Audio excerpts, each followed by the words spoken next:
Entre les femmes et les hommes, les inégalités sont partout. À la fin du 19e siècle déjà, Hubertine Auclair militait pour les droits politiques des femmes.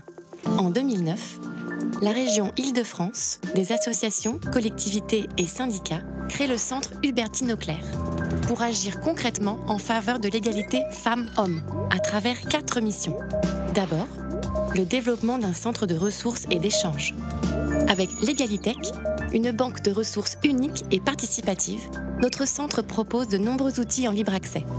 Nous produisons des études innovantes et nous organisons des événements ouverts à toutes et à tous.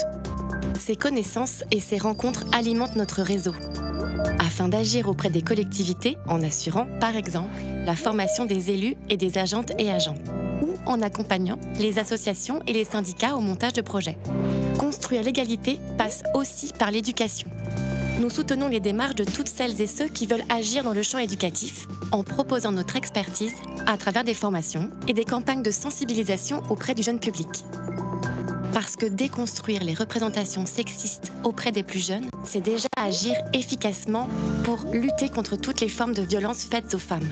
Grâce à l'Observatoire régional des violences faites aux femmes et aux côtés des professionnels sur le terrain, nous améliorons la connaissance, par exemple, en décryptant le cybersexisme et les cyberviolences pour mieux repérer et protéger les femmes victimes de violences.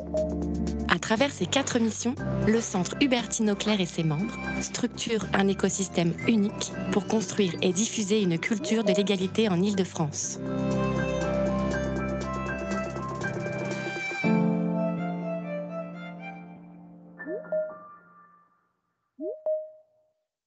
Voilà donc pour le centre Hubertine Auclair, un petit peu, qui on est, donc un organisme associé de la région Île-de-France, une petite équipe d'une quinzaine de personnes.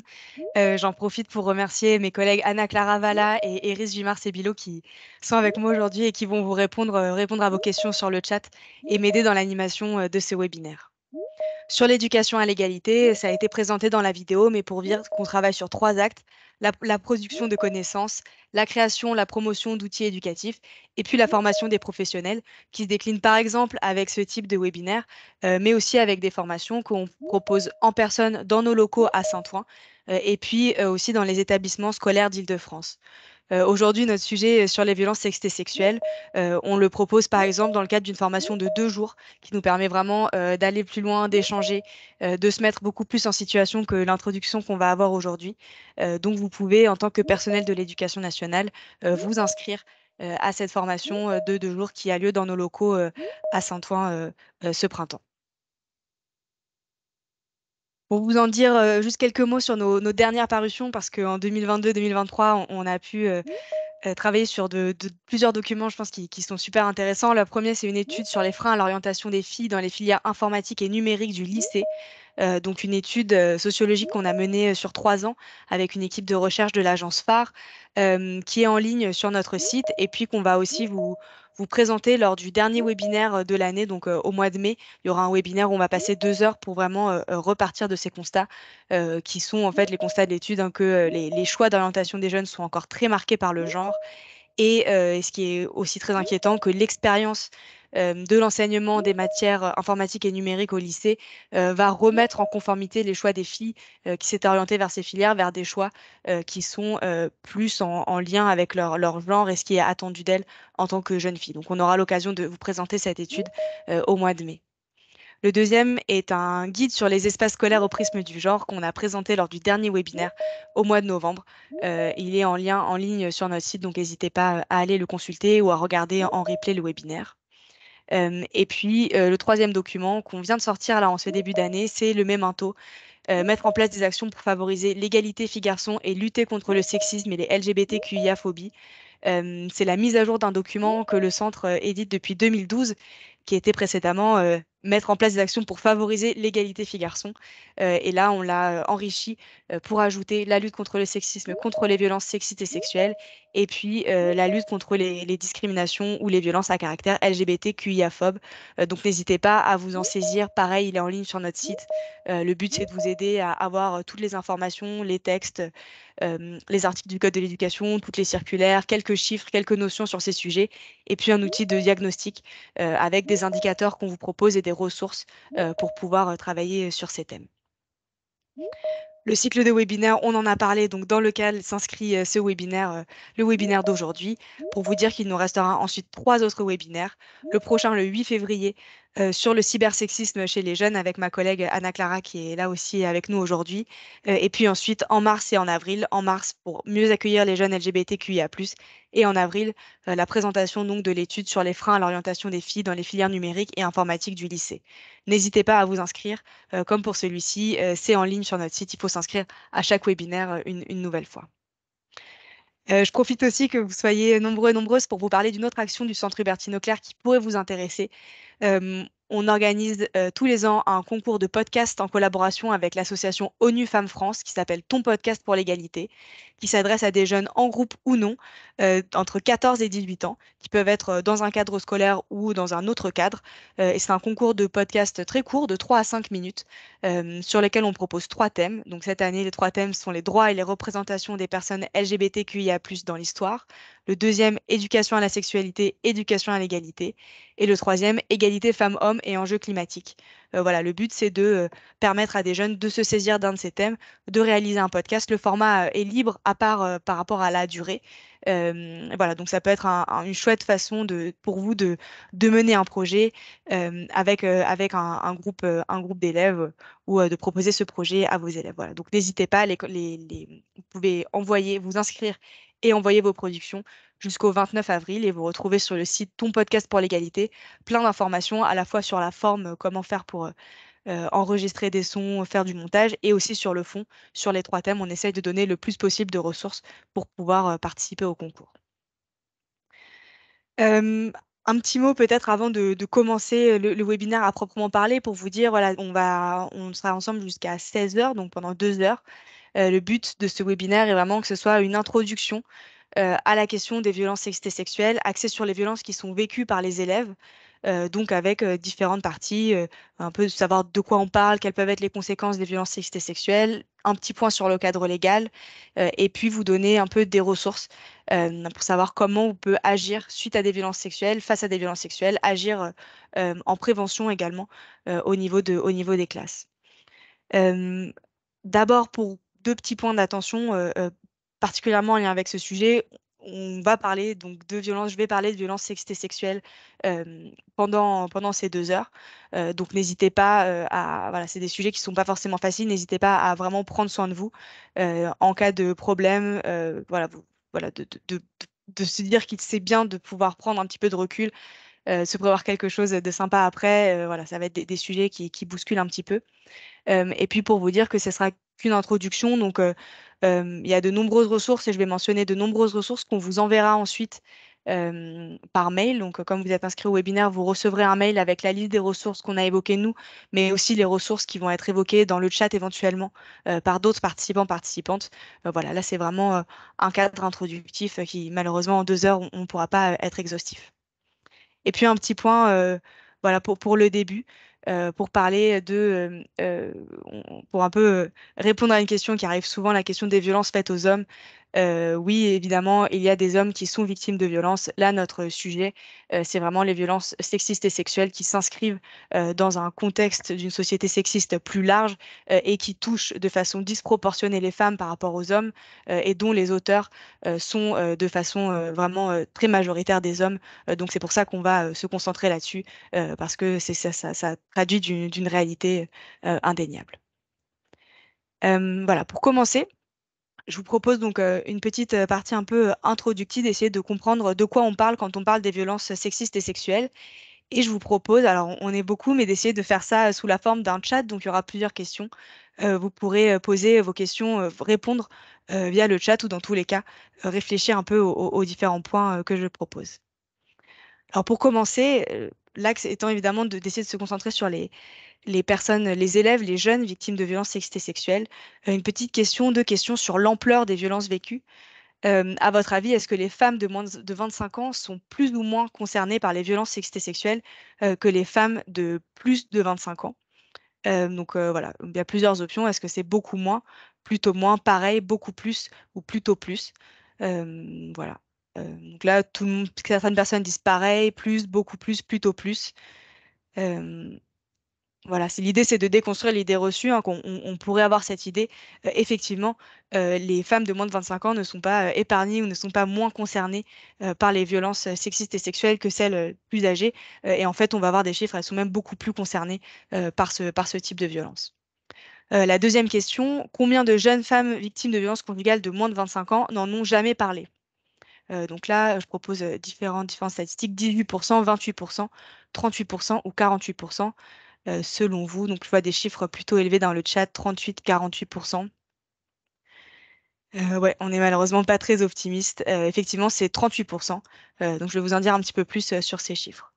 Le premier, pour répondre à la première question, ce qu'on constate, c'est que les femmes sont davantage exposées aux violences, et ce, dans tous les cadres où on a des violences.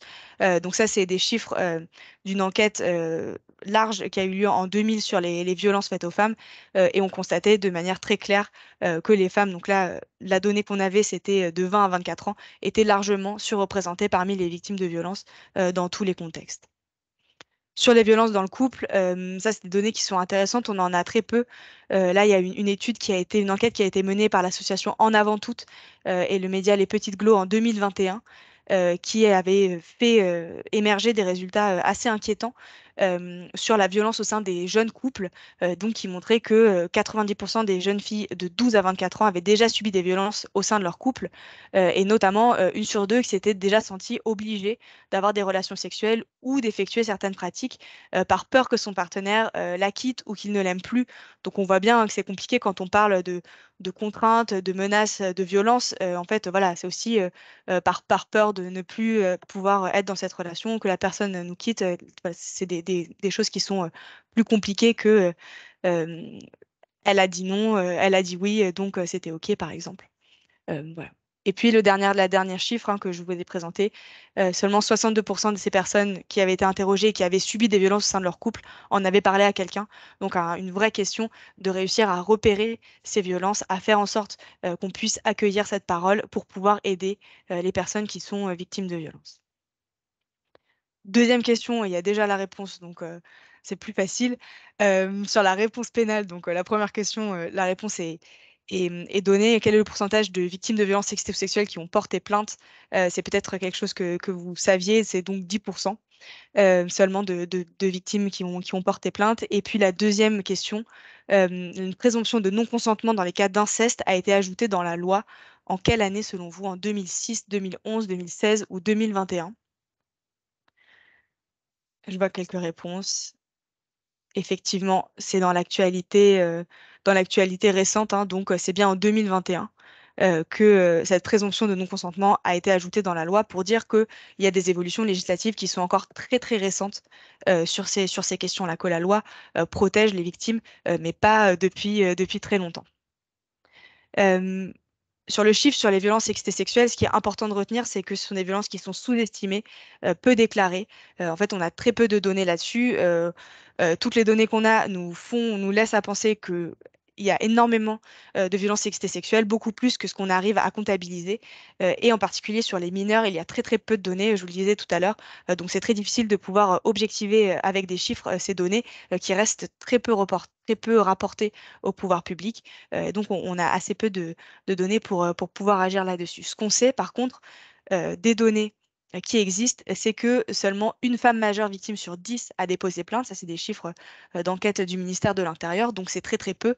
Euh, Certes, c'est en augmentation et c'est la statistique que je vous donne ensuite, hein, plus 37% de plaintes pour violences sexuelles depuis 2017. Donc il y a vraiment, on en parle, hein, de cet effet de libération de la parole. Ça se traduit dans les faits et notamment par les plaintes qui sont déposées. Mais par contre, quand on regarde ce qu'il se passe ensuite, on voit bien que la majorité des plaintes n'aboutit pas, ne mène pas à une condamnation, et même qu'il y a eu une baisse de 40% des condamnations pour violences sexuelles en 10 ans. Donc c'est quand même assez inquiétant quand on voit qu'il y a une augmentation des plaintes, mais en même temps une baisse des condamnations. Voilà. Donc à avoir en tête quand on parle de la réponse pénale. J'ai mis à droite deux visuels. Le premier, vous le connaissez peut-être, hein, c'est un visuel qui parle des personnes qui commettent des viols, des victimes de viols. Donc le premier grand carré, c'est tous les viols. Le deuxième petit carré, c'est les viols qui ont été rapportés à la police.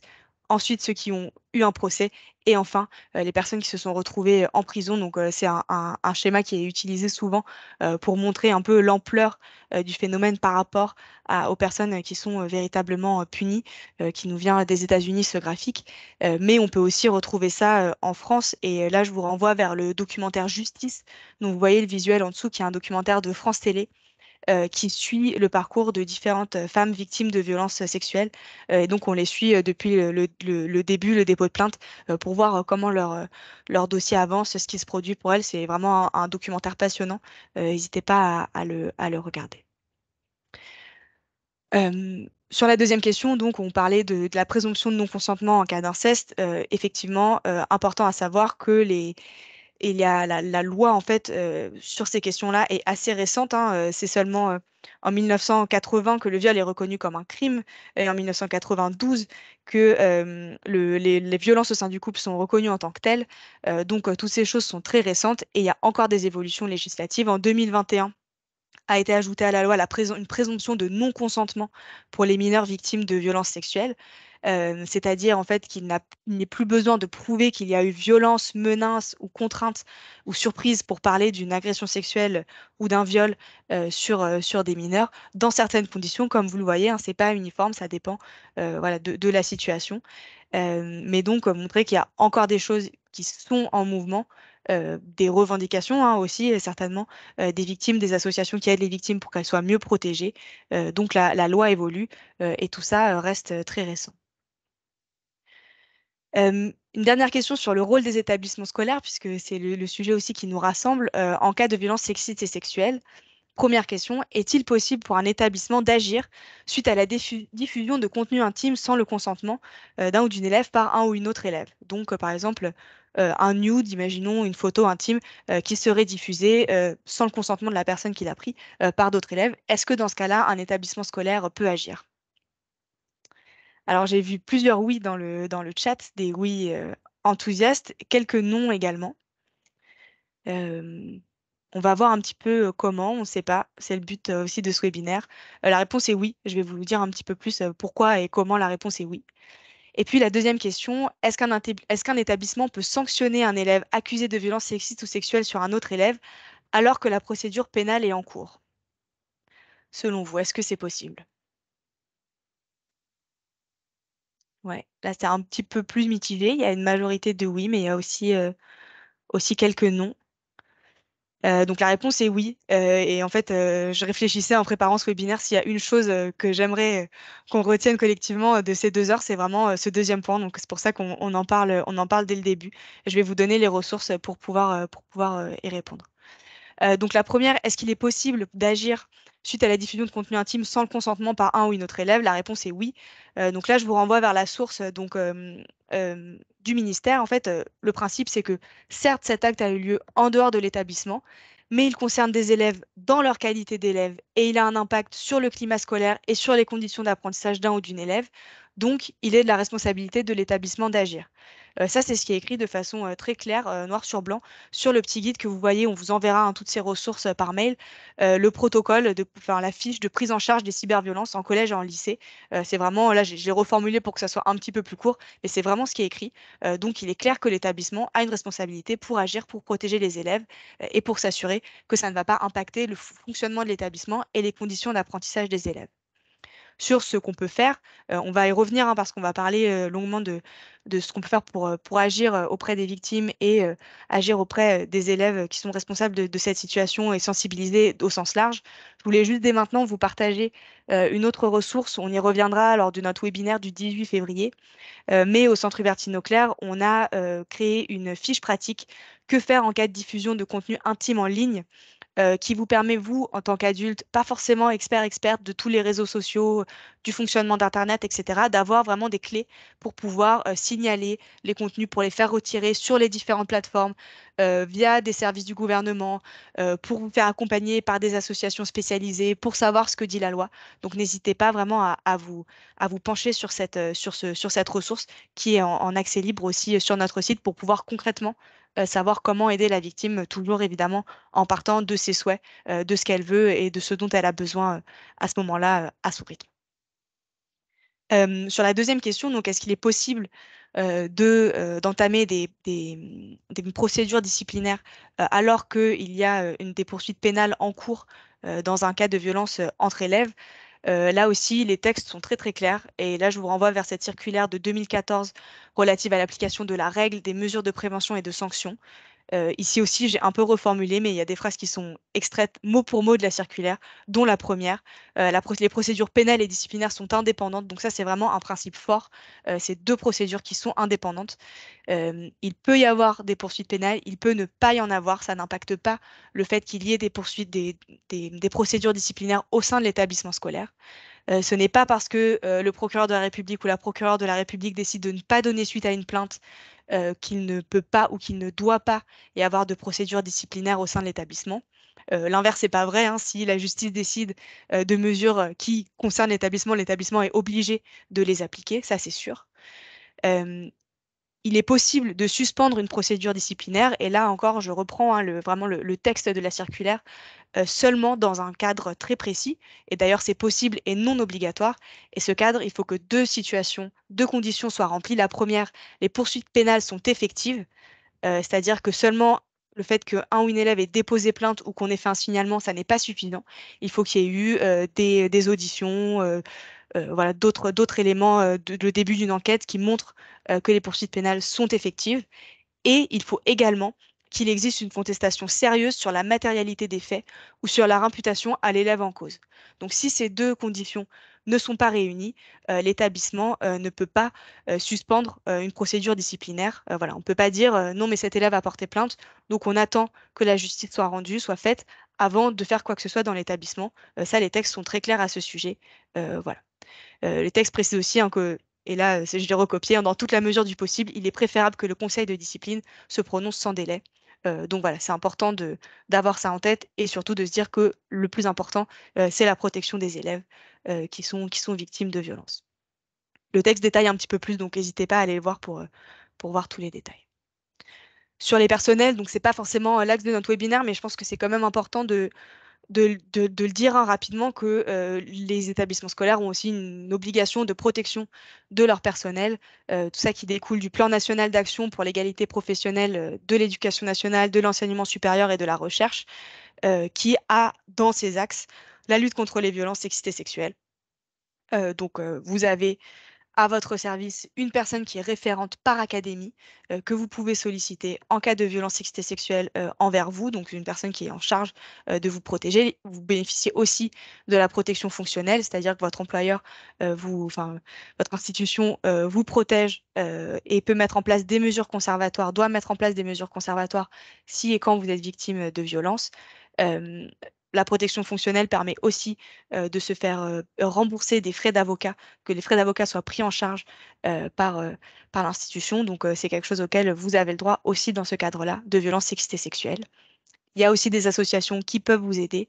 L'Association européenne contre les violences faites aux femmes au travail, le Défenseur des droits, notamment sur ces questions, les questions de harcèlement sexuel, et puis les CIDFF, les centres d'information sur les droits des femmes et des familles, qui sont des lieux de conseil juridique gratuits. J'ai vu qu'il y en avait des représentants et représentantes qui participaient à ces webinaires, qui sont à votre disposition. Vous pouvez les retrouver à proximité, peu importe où vous êtes en France. Donc, n'hésitez pas aussi à les solliciter. Euh, voilà un peu pour quelques grandes notions hein, que je voulais présenter pour introduire ce sujet. Et maintenant, ce que je vous propose, c'est d'aller un petit peu plus en détail dans de quoi on parle quand on parle de violence sexiste et sexuelle, comment est-ce que ça peut se matérialiser, à quoi on fait référence. Et pour commencer, je trouve ça intéressant d'écouter aussi la voix de jeunes élèves. Et pour ça, on va regarder un court extrait du documentaire Option éducation sexuelle, qui est un documentaire sur France TV de 2021. Je préviens juste avant, du coup, il va y avoir des élèves qui vont évoquer, raconter des violences sexuelles vécues dans leur enfance et dans leur adolescence dans cet extrait.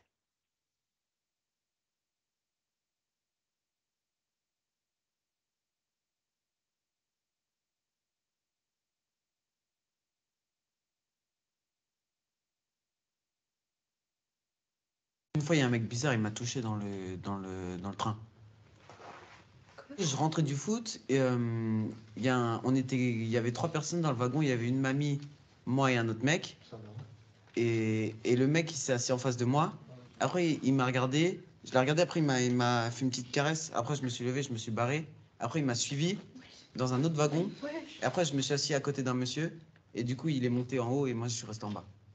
Et voilà. Ok.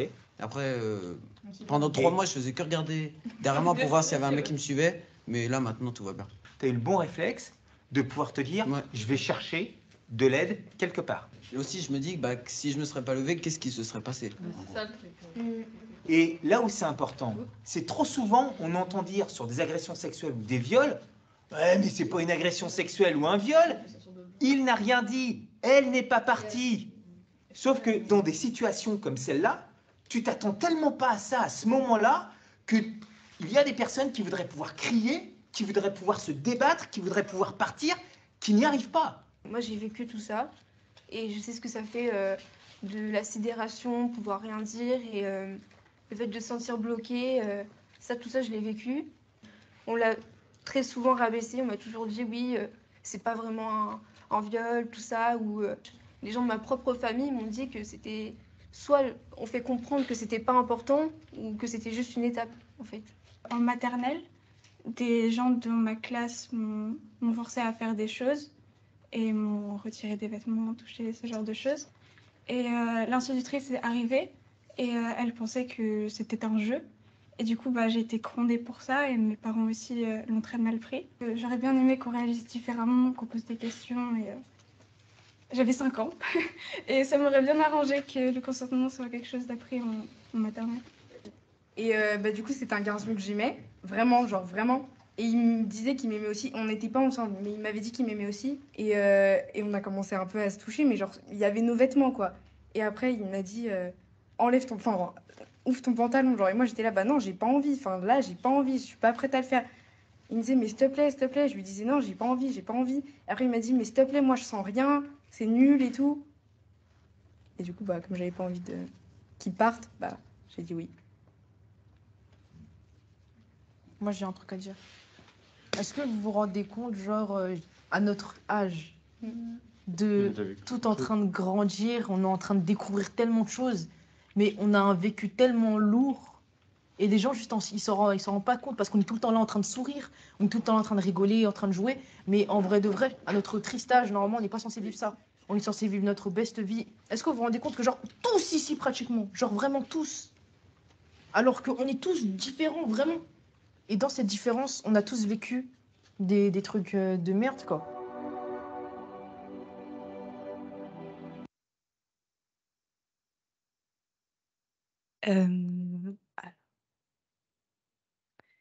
Voilà, donc je vais pas paraphraser hein, la dernière intervention, mais c'est clair ce que cet extrait montre, et je trouve de façon très nette, c'est vraiment la multiplicité enfin, la pluralité des types de violences que peuvent vivre les jeunes, le fait que, en fait, ce sont des sujets qui concernent les jeunes, que les jeunes connaissent déjà, parce qu'ils et elles sont déjà victimes de violences, hein. On entend parfois, oui, mais en même temps, si on en parle, est-ce qu'on risque pas de leur parler de choses qu'ils connaissent pas, qu'ils n'ont pas vécues? En fait, on se rend compte, hein, très nettement que ce sont des choses qui font partie de leur quotidien depuis la plus tendre enfance. On voit avec cet élève hein, qui parle de violences sexuelles vécues en maternelle par ses camarades.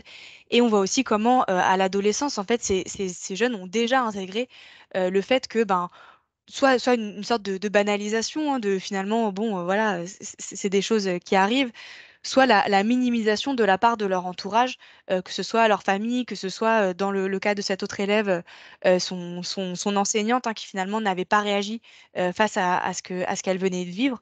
Donc voilà, je trouve que cet petit extrait, vous pouvez le trouver, hein, il est en ligne dans cette version courte, montre bien un peu ce qui peut se produire déjà et que déjà à 14 ou 15 ans, on a déjà ce vécu et ce vécu en commun sur la question des violences sexuelles. Il illustre ce qu'on appelle le continuum de la violence, qui montre que cette violence, en fait, voilà, le continuum, c'est un concept pour parler du fait que cette violence, elle s'exerce dans différents espaces, dans la sphère publique, dans la sphère privée, aussi via les outils numériques, donc vraiment partout, sous différentes formes, différentes manifestations, et puis que ce sont des violences qui vont avoir lieu tout au long de la vie, voilà, qui vont en fait s'additionner, se renforcer, continuer au fur et à mesure qu'on soit, enfin, depuis le plus jeune âge, et puis a priori, voilà, tout au long de la vie. Pour revenir un petit peu sur l'ampleur de ces violences, parce que c'est aussi important, hein, quand on parle de ça, parfois on nous dit oui, en fait, d'accord, mais enfin, qui est-ce que ça concerne? Évidemment, il y aura toujours des gens qui seront un peu tordus, on peut entendre ça, ou voilà, qui commettent des violences. Ça ne veut pas dire que tout le monde, que ça concerne tout le monde, ou que c'est un problème si important que ça, enfin, clairement, quand on regarde les chiffres, là, il y a pas mal de sources différentes, hein, des sources sérieuses, des sources statistiques, des sources gouvernementales, des sources associatives. On voit que ce qui ressort, c'est que les violences sexistes et sexuelles, c'est une ampleur énorme, hein. Donc là, j'ai mis quelques chiffres, hein, une femme victime sur 7 au cours de sa vie, dont 56% avant 18 ans. On retrouve ici cette surreprésentation des jeunes femmes parmi les victimes de violences. 94 000 femmes victimes de viol ou de tentatives de viol par an. Donc là aussi, ce chiffre, il est énorme. Euh, le fait que les victimes connaissent la plupart du temps les auteurs de violences sexuelles, ça c'est aussi des chiffres importants à avoir en tête, hein, euh, quand on, quand on fait face à un peu des idées reçues sur le fait que, ben oui, on serait agressé dans la rue par un sombre inconnu. C'est des choses qui restent ancrées, hein. On s'inquiète beaucoup hein, de est-ce que tu es bien rentré, est-ce que tu rentres bien? En fait, dans la plupart des cas, les violences vont être le fait de personnes qu'on connaît bien dans notre foyer, dans notre cercle proche, dans nos amis, au travail, auprès de nos camarades. Donc ça aussi, important à savoir. Sur les enfants victimes d'inceste aussi, ça, on en parle de plus en plus, mais c'est quelque chose qui concerne énormément de monde, hein, et dans votre vie professionnelle, il est sûr, hein, de la même façon que vous aurez en face de vous des élèves qui ont déjà été violences de victimes sexuelles, vous avez en face de vous des élèves qui ont été victimes d'inceste, autour de vous aussi des collègues, d'autres adultes qui ont ce vécu-là, qui ont été victimes d'inceste dans leur vie. Et puis voilà, d'autres chiffres hein, sur les jeunes mineurs victimes d'exploitation sexuelle en France, qu'on estime à 10 000, là aussi à très peu de données. Et puis, un chiffre, nous, qu'on avait fait ressortir lors d'une enquête du Centre Hubertine Auclair en 2016. On posait la question à des élèves au cours de l'année scolaire, est-ce que vous avez déjà été forcé à retirer un vêtement? On vous a fait des mimes sexuels, vous avez été caressé, embrassé de force, etc. Et 29% des filles, donc là c'était des élèves de la 5e à la seconde, déclaraient que ça s'était produit sur l'année scolaire qui venait de s'écouler. Donc c'est vraiment quelque chose qui est très très répandu. Les violences sexuelles, les violences sexistes de la même façon. Là, j'ai mis quelques indicateurs, on pourrait en trouver plein d'autres hein, sur le harcèlement dans les transports en Île-de-France, parce que ce chiffre de 100%, il est facile à retenir. Et puis sur des blagues sexistes au travail, hein, et là, ça concerne aussi au sein des équipes enseignantes et éducatives, cette enquête d'OpinionWay de 2022 qui disait que 47% des femmes avaient subi des blagues sexistes au travail. Des violences qui concernent aussi les personnes LGBTQIA+. Là, on a deux sources hein, qu'on vous propose. Il y en a d'autres, pas énormément non plus, hein, mais une enquête sur les cyberviolences d'Ipsos en 2022 qui révèle que 85% des personnes LGBTQIA+, ont déjà été victimes de cyberviolences. Et puis en milieu scolaire, une enquête qui date de 2018 qui a été menée par Gabriel Richard, le MAC Jeunes LGBT et l'UNESCO, qui montrait que plus de 50% des jeunes LGBT déclaraient avoir été ridiculisés, taquinés ou menacés à l'école parce que LGBT, et 12% déclaraient que ça avait été le fait d'adultes de l'établissement, donc qui montre bien aussi l'ampleur de ces violences, même au sein des établissements scolaires et par les équipes enseignantes et éducatives. Tout ça pour voilà, vraiment replacer ces violences dans le cadre d'une société voilà, qui est sexiste, qui est hétéro-cis-sexiste, dans le sens qui aussi va favoriser et discriminer ceux qui ne rentrent pas dans une norme hétérosexuelle cisgenre. Et voilà, c'est pas uniquement, et ça serait déjà beaucoup, hein, les associations qui travaillent sur ces sujets qui le disent, c'est des choses qui sont reconnues dans les textes au niveau national, international. Ici, on vous met la définition au niveau européen, le Conseil de l'Europe, sur la violence fondée sur le genre. Et donc, on voit bien, voilà, on parle de phénomènes qui dépassent les phénomènes interindividuels. C'est pas juste telle personne qui commettrait des violences, ça s'inscrit bien dans un cadre plus large où on va nous apprendre et où notre société va banaliser, va minimiser, va rendre possible ces violences de plein de façons, hein. Et là, je vous propose deux petites ressources sur la droite, peut-être vous la gauche, une petite pyramide qui montre comment tout ça se renforce, en fait, comment le sexisme ordinaire, euh, les blagues, les petits commentaires, les regards, les réflexions vont rendre possible, légitimer du harcèlement, des agressions verbales, des menaces, qui elles-mêmes vont rendre possible, légitimer des agressions sexuelles et des crimes. On va voir un petit peu le détail de ce que recouvre chacun de ces mots juste après. Mais voilà, voir comment tout ça en fait se renforce et est rendu possible parce que dans notre société, de manière large, on a des stéréotypes, des idées reçues qui vont dévaloriser les femmes et les minorités de genre. Et voilà, ça c'est quelque chose dans lequel tout le monde baigne à des degrés divers, mais on peut pas trop y échapper. Donc c'est vraiment comme ça que tout ça se construit.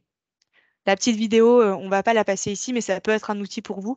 C'est une vidéo du Centre Hubertine Auclair qui a quelques années, qui montre en quelques minutes un peu justement cette notion du continuum des violences, où on voit des violences vécues dans la rue, dans les couples, au travail, dans différents contextes, et comment ça s'articule avec la société sexiste, les publicités, les attentes différenciées, la hiérarchisation du masculin et du féminin. Donc une petite vidéo qui peut permettre en quelques minutes d'aborder ces thèmes et de voir comment tout ça est relié. Euh, toute cette société, donc tout ce qu'on voit autour de nous, ça se traduit de façon très très concrète. Et là, je vous montre un peu ça pour dire à quel point c'est ancré et à quel point on nous apprend tout ça dès le plus jeune âge, hein. Quelques exemples.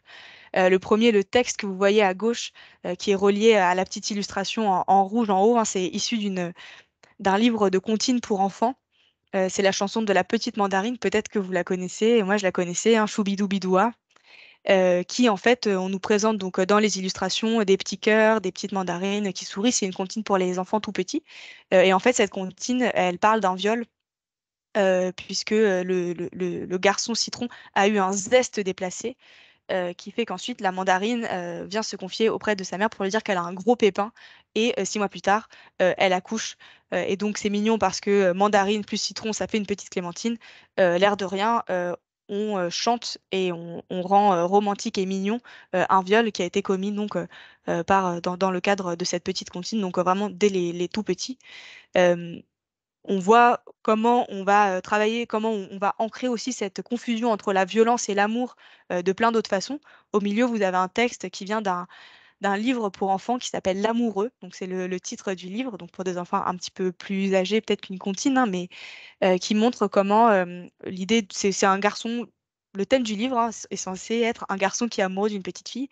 Mais en fait, ce qui se passe dans le livre, c'est que la petite fille se plaint qu'un garçon la tape, lui tire les cheveux, etc. Et quand on lui dit, les adultes lui disent que c'était sûrement pour attirer son attention, parce qu'ils ne savaient pas trop comment lui demander, mais que souvent, sûrement, ce petit garçon veut être son amoureux. Et ça, c'est des choses qu'on voit, hein. Ah oui, non, mais c'est juste, c'est parce qu'il veut attirer ton attention, il veut que tu t'intéresses à lui, peut-être potentiellement il t'aime bien. Et donc, comment on va apprendre à confondre des manifestations de violence avec des manifestations d'amour, comment on va remettre les deux ensemble. Voilà, donc je vous recommande pas du tout ce livre pour enfants, hein, qui ne déconstruit pas du tout les violences qui sont mentionnées par ici. Et puis tout ça s'inscrit dans un contexte plus large, hein. Vous voyez à droite la petite vidéo Culbute, on vous enverra, hein, les références de toutes ces ressources. C'est une vidéo sur l'érotisation du viol dans la culture populaire et qui montre comment dans les films, dans nos représentations, les récits qu'on va voir vont avoir tendance à rendre des viols en fait désirables ou sexy ou excitants. Alors qu'il s'agit voilà, de viol, hein. Donc comment on va aussi être confronté régulièrement toujours à des images voilà, qui nous montrent en fait de la violence déguisée en amour ou qui nous font croire que cette violence est désirable et souhaitable en fait. Puis en bas, vous connaissez peut-être un petit podcast qui parle de comment on va apprendre aux garçons très tôt à mettre à distance le sentiment amoureux, à ce que l'amour, ça devienne un truc de fille, et voilà, toutes les conséquences que ça va avoir ensuite sur eux, leur expression de leurs sentiments, leur santé, leur bien-être, et puis sur les violences dans les relations amoureuses, entre autres. Si on s'attarde un petit peu sur les conséquences que tout ça va avoir sur les victimes, évidemment, je ne vais pas passer trop longtemps là-dessus, hein, parce qu'on a bien en tête, hein, les conséquences qui peuvent être multiples, les conséquences psychologiques, les conséquences psychiques, des conséquences sur la santé physique, la santé sexuelle, des conséquences sur la vie sociale, sur la vie scolaire. Là, encore une fois, hein, c'est donc aussi un enjeu pour les établissements scolaires, puisque ça va affecter directement la vie scolaire des élèves. Euh, je vous renvoie vers une petite ressource qui est une vidéo euh, de France TV Slash, de la série La Tête Haute, où on voit une jeune femme, Emma, qui témoigne des conséquences d'un viol qu'elle a subi quand elle était au lycée. Donc c'est une vidéo où elle fait mention du viol, mais elle détaille pas ce qui s'est produit. Par contre, elle parle de façon assez claire des conséquences que ça a eu sur elle, sur sa santé, de manière très très concrète, et comment elle a pu réussir à reprendre un petit peu le dessus sur ce qui lui est arrivé. Donc c'est une bonne ressource, hein, peut-être à utiliser euh, pour vous, hein, pour en savoir plus, mais aussi peut-être potentiellement avec des élèves, alors plutôt âgés, hein, parce que c'est quand même assez direct son récit, mais pour pouvoir travailler en prévention. Et puis, il y a une autre notion, là, on va passer un tout petit peu plus de temps dessus, la notion de psychotrauma, dont vous avez peut-être entendu parler, mais qui est très importante à avoir en tête, parce que ça va, si on ne l'a pas en tête, on va passer à côté de plein de choses, plein de comportements de victimes et plein de mécanismes, en fait, qui sont super importants pour pouvoir répondre, réagir face à des victimes de violences sexuelles. Donc, je vais vous montrer une petite vidéo qui illustre voilà, le travail de Muriel Salmona. Euh, et puis, comme ça, vous pourrez la retrouver aussi. Elle est aussi en ligne sur Internet. Alors, je vais juste je la ralentis un tout petit peu parce que c'est une vidéo qui va très très vite. Je ne sais pas comment faire. Euh,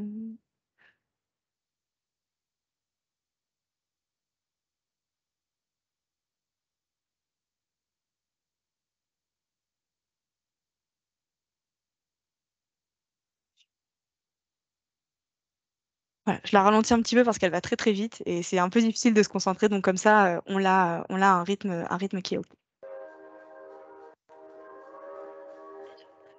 Aujourd'hui, je vais vous parler de la sidération psychique, un mécanisme de défense en cas d'événement traumatique. Pourquoi une victime reste-t-elle paralysée lorsqu'elle subit des violences? En Espagne, 5 Sévillans ont forcé une jeune femme de 18 ans à avoir des rapports sexuels, en marge des fêtes de Pamplune en 2016. Ils ont été condamnés à 9 ans de prison pour abus sexuels, mais pas pour viol, ce qui a provoqué un tollé en Espagne. Pendant le procès, on a demandé à la victime pourquoi, sur les vidéos tournées par ses agresseurs, elle ferme les yeux et ne réagit pas. Pour les juges, ce n'était pas un viol selon la définition du code pénal, car il n'y a pas eu de violence ou d'intimidation. Pour les agresseurs, elle était consentante, puisqu'elle n'a pas vraiment dit non. Mais la victime était en état de choc, ou peut-être en état de sidération psychique, un phénomène dont la psychiatre Muriel Salmona est spécialiste. En cas de danger, notre cerveau se prépare à la fuite. Pour cela, l'amygdale ordonne la production d'hormones du stress comme l'adrénaline et le cortisol. Le pouls et la respiration s'accélèrent, les muscles se contractent. Mais si la victime ne peut pas fuir, que l'agresseur l'immobilise, l'amygdale peut surchauffer et le cerveau se retrouve dépassé par cet excès d'hormones. La victime entre alors dans un état de sidération, comme paralysée. C'est le cas d'Héloïse, que son patron a violée lorsqu'elle avait 20 ans. Les mots ne sortaient plus de ma bouche. Je n'étais pas active, comme une poupée de chiffon. Il savait très bien ce qu'il faisait, car il m'a maintenu les poignets. L'excès d'hormones risque de provoquer un arrêt cardiaque. Le cerveau lâche alors des molécules comme la kétamine et la morphine, qui vont court-circuiter le système. La victime reste en vie, mais elle entre dans une seconde phase, l'état de dissociation. C'était une émotion trop forte pour que je me permette de la ressentir. Je suis sortie de mon corps. Je me voyais comme spectatrice. Pendant longtemps, je me suis sentie coupable de ne pas m'être débattue avant de comprendre que c'était un viol. Héloïse a aussi perdu la notion du temps, de l'espace et de la réalité. Si aujourd'hui elle devait porter plainte devant la police, elle aurait du mal à raconter son viol avec précision. Cet état de sidération est un vrai phénomène biologique, observable sur une IRM. Il se réactive par exemple chez les vétérans du Vietnam quand ils visionnent des images de guerre. En France, près de 1000 magistrats ont été sensibilisés à cette notion de sidération dans le cadre d'un séminaire sur les violences sexuelles. Les lignes commencent à bouger.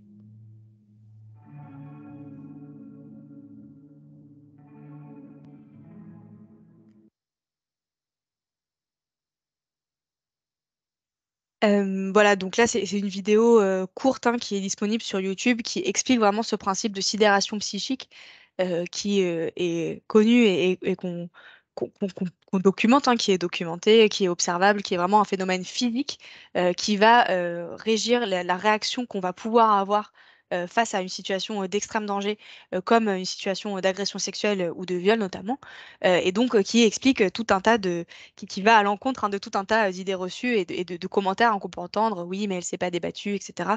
Donc tout ça, en fait, elle s'est pas débattue parce que c'était impossible physiquement pour cette personne de le faire. Donc c'est important d'avoir ça en tête, à la fois question de sidération, de dissociation, d'anesthésie émotionnelle, hein, où les victimes vont pouvoir peut-être après parler de l'agression qu'elles ont vécue en ayant l'air d'être détachées, de ne pas ressentir de sentiments. Ce sont des mécanismes de défense hein, du corps. Et puis la mémoire traumatique, là on parle hein, souvent, c'est ce qui est montré dans la vidéo, hein, que quand on parle de vétérans de guerre, là il est vraiment admis hein, qu'il peut y avoir de la mémoire traumatique et des épisodes de violence, des souvenirs qui vont être stockés dans la mémoire pas au bon endroit et qui vont du coup se réactiver quand on va avoir un son, une image, une odeur, quelque chose qui va réactiver ce souvenir qui n'a pas été bien traité par le cerveau et qui va avoir des conséquences physiques, psychiques très graves pour la personne. Mais c'est quelque chose qui a été enfin, qui a été peu mis en avant, peu retenu, peu compris pour les victimes de violences sexistes et sexuelles. C'est important de l'avoir en tête parce que ça va aussi, nous, en tant que professionnels, avoir un impact sur la façon dont on va recevoir la parole de personnes victimes de violences sexuelles.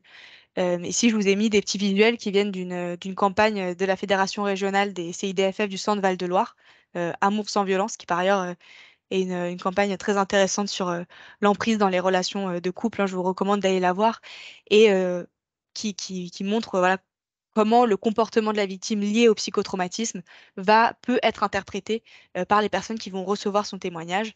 Donc, on va avoir des victimes qui peuvent être en incapacité de bouger ou de parler lors des violences, donc qui ne réagissent pas, et qui ensuite vont raconter ce qui leur est arrivé sans exprimer d'émotion, qui vont minimiser, qui vont banaliser, qui vont sourire, qui vont, comme il est montré dans la vidéo, hein, peut-être confondre, oublier des choses, changer des détails dans la façon dont elles vont raconter leur histoire. Et ce qui peut avoir pour conséquence que nous, en tant que personne qui recueille cette parole, qui entend le récit, on va peut-être se dire que cette personne exagère, qu'elle ment, que c'est contradictoire ce qu'elle nous raconte, qu'elle change tout le temps de version, ou alors ben, que ça peut pas être si grave vu qu'elle n'a pas l'air physiquement d'être ébranlée par ce qu'elle parle, par ce qu'elle raconte, par ce dont elle parle. Et du coup, on risque de confondre des symptômes du psychotraumatisme, donc une conséquence directe des violences, avec d'autres choses. Et souvent, hein, dans le cas des violences sexistes et sexuelles, l'idée que la personne ment ou qu'elle veut nuire à la personne qu'elle accuse. Quand on regarde les chiffres hein, de fausses accusations, il y en a vraiment très très peu, hein. C'est hyper marginal ce type de cas. Donc d'avoir ça en tête pour pouvoir mieux réagir. Voilà, prendre conscience que les réactions des victimes ne vont pas forcément être celles que l'on attend à cause du psychotrauma. Et puis pour aussi pouvoir se dire, repérer quand les élèves ont des changements brutaux de comportement hein, de manière générale, que là, il y a quelque chose qui se joue. Des élèves qui vont avoir l'air très détachés de ce qui leur arrive. C'est globalement des indicateurs de violence, dont des violences sexuelles que peuvent vivre les élèves. Donc aussi avoir un signal d'alarme quand on constate ce genre de comportement. Euh, Une fois qu'on a vu tout ça, je pense que c'est quand même important de regarder, de vous donner quelques éléments de cadre légal. On a vu au début hein, que il y avait très peu de condamnations sur les violences sexistes et sexuelles.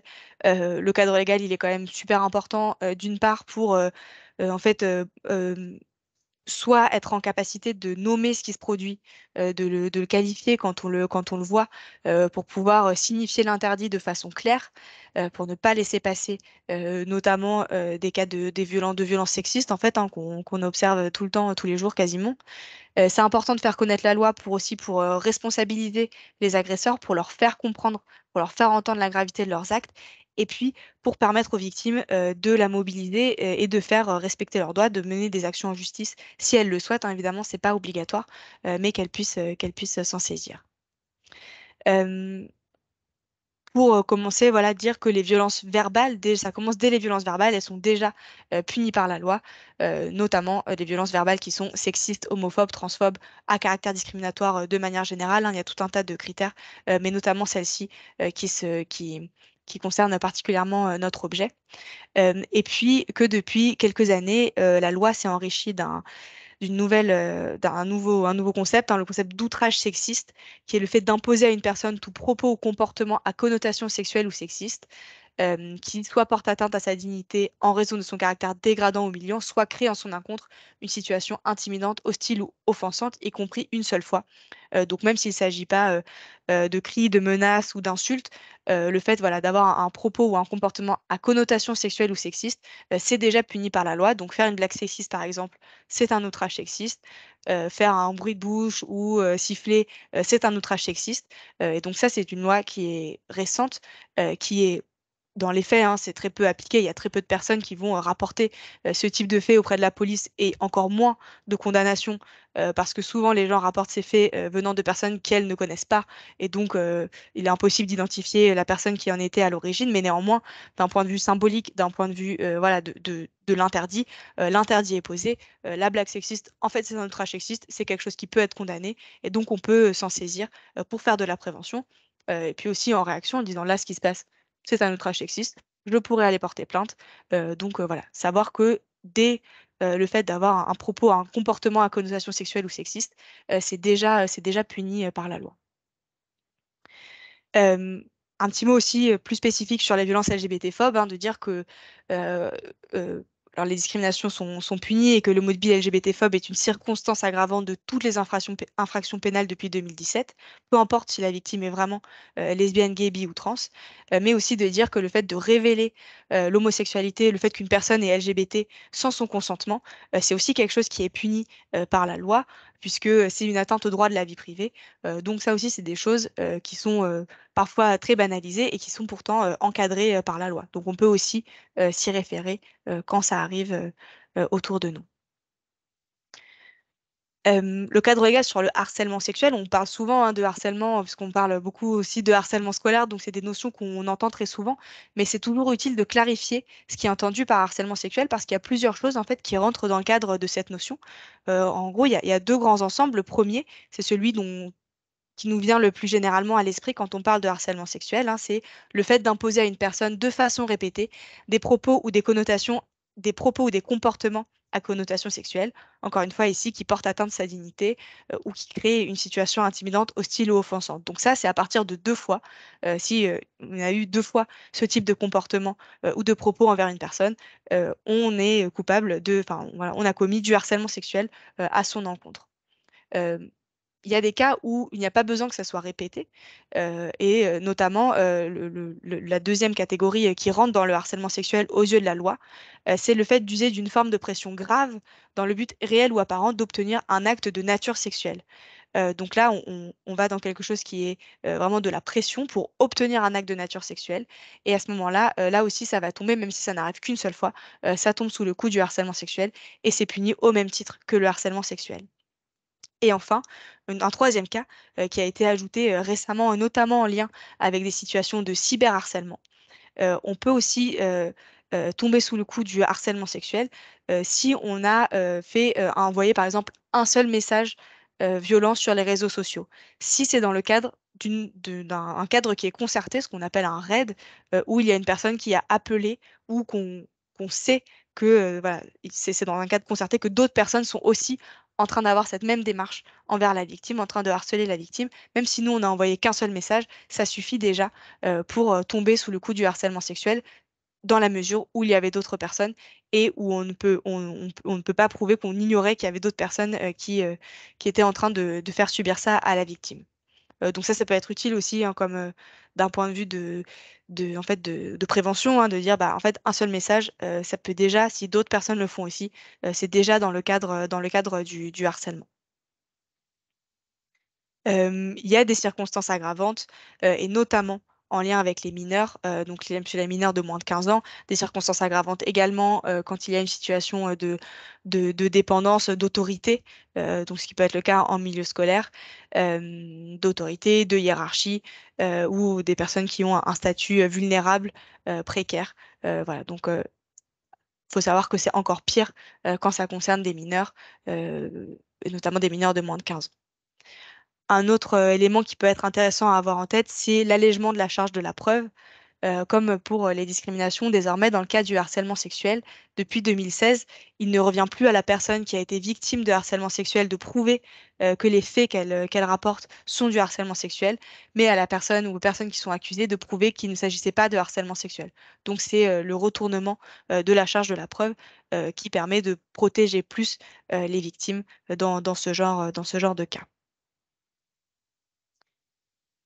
Hem, Au-delà du harcèlement sexuel, on parle aussi de viol ou d'agression sexuelle.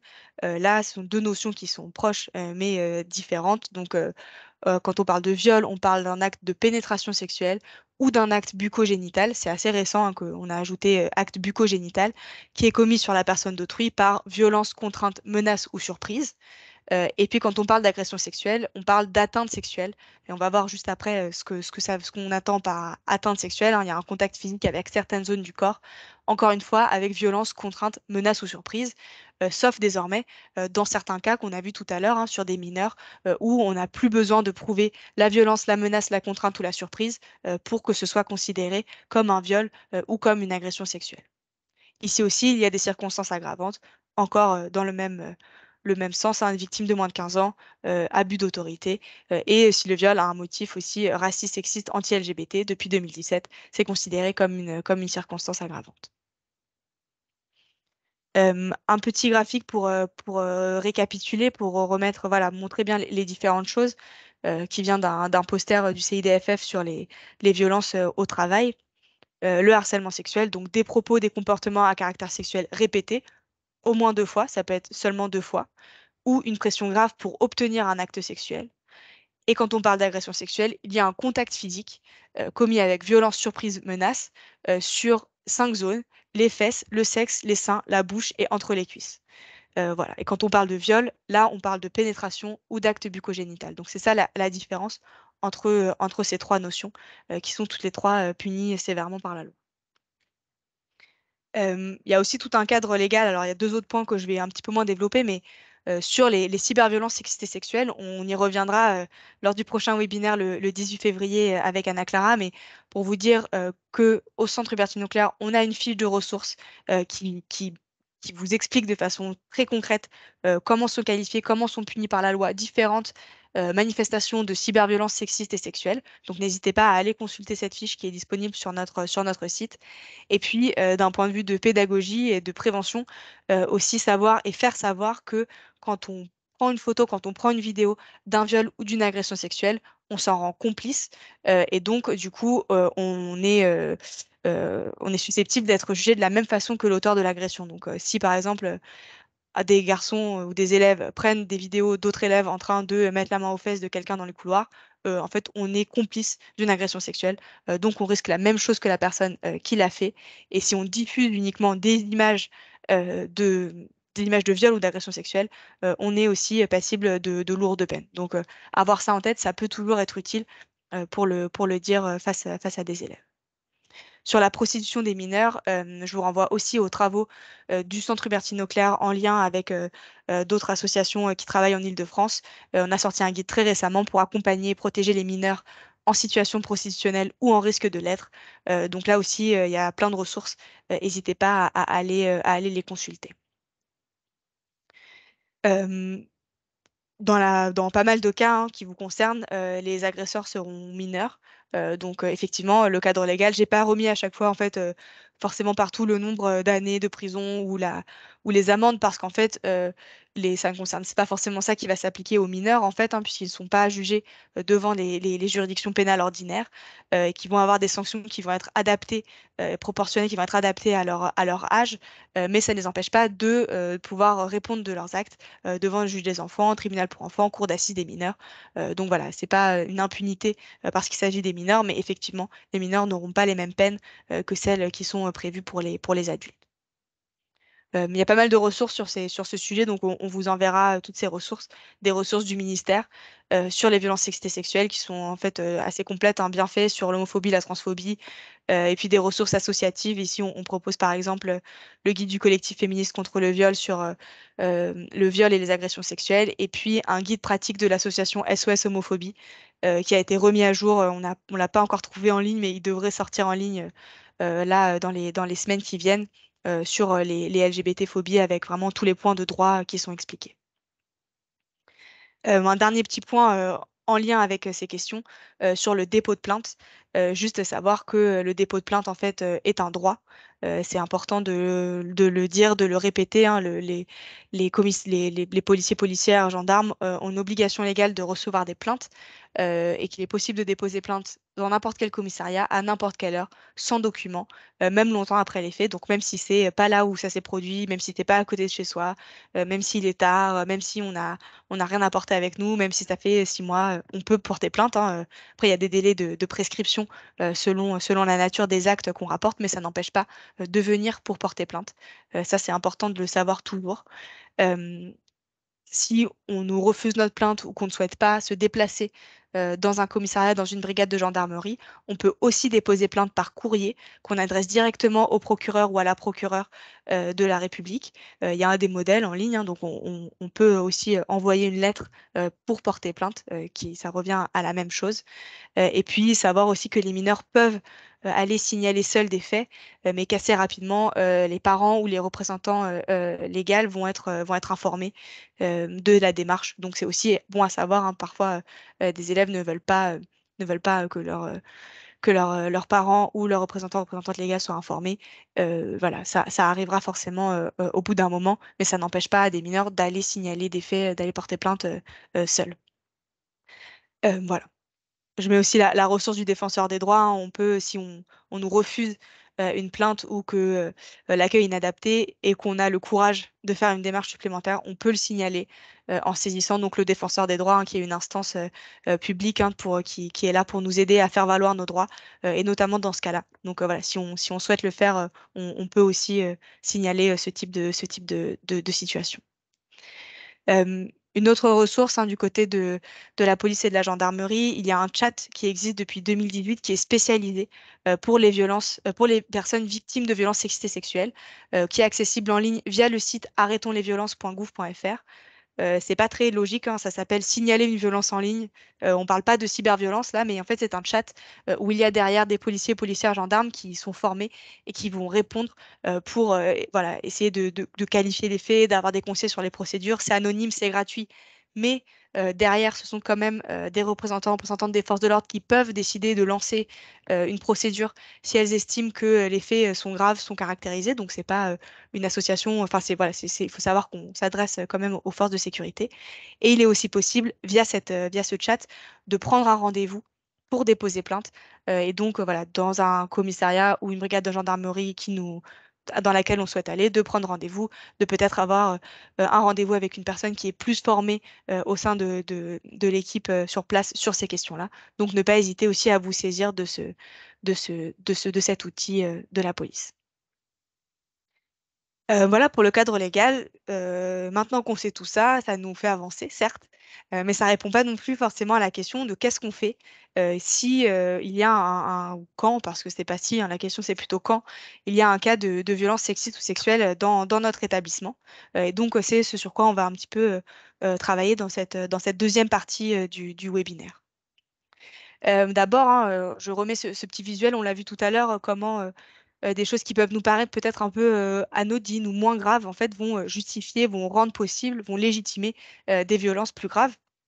Donc l'idée de se dire, nous, on est le petit point. Si en fait on dégomme les blagues sexistes ou la langue sexiste, eh ben on enlève en fait de l'appui, de la prise pour d'autres types de violences. Donc se dire qu'on peut agir vraiment à tous les niveaux, à tous les étages de cette petite pyramide pour voilà, faire de la prévention et travailler à notre niveau euh, dans la mesure de nos ressources et du temps et des ressources des opportunités qui nous sont imparties pour lutter contre les violences sexistes et sexuelles. Peut-être pour se mettre en situation, enfin, voilà, une petite situation, je vous propose de prendre quelques minutes pour réfléchir à ce sujet, soit de votre côté, soit en mettant des réponses dans le chat. Qu'est-ce qu'on fait dans un cas, par exemple, comme celui-ci, qui est voilà, une élève vient voir un ou une enseignante car elle ne supporte plus les claques sur les fesses d'un groupe de garçons qui l'a pris pour cible en la mettant sur une liste de la fille du bahut avec le plus beau cul. Donc, selon vous, qu'est-ce qu'on peut faire un peu en vrac, dans l'ordre, dans le désordre? Qu'est-ce qui est possible? Qu'est-ce qu'on peut faire? Qu'est-ce qu'on doit faire dans cette situation? Voilà, je laisse une minute, par exemple, pour réfléchir, pour essayer de se dire qu'est-ce qu'on ferait si ça se produit dans notre établissement.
Il y a pas mal de réponses dans le chat hein, qui couvrent en fait tout ce qui est possible et souhaitable et tout ce qu'on doit faire. Donc voilà, on voit que on met déjà en place les choses hein, autour de comment on va faire pour recueillir la parole de cet élève, pour voilà, la rassurer, la sécuriser, lui faire comprendre qu'elle a eu raison de venir nous en parler, comment est-ce qu'on va ensuite pouvoir agir auprès des autres élèves, des garçons donc de ce groupe hein, qui l'ont pris pour cible, voilà, les convoquer, échanger avec eux, beaucoup de choses sur le fait de travailler en équipe, hein, donc de signaler au niveau de la vie scolaire, au niveau de la direction de l'établissement, travailler aussi avec les parents, hein, j'ai vu qu'il y avait ça qui était ressorti.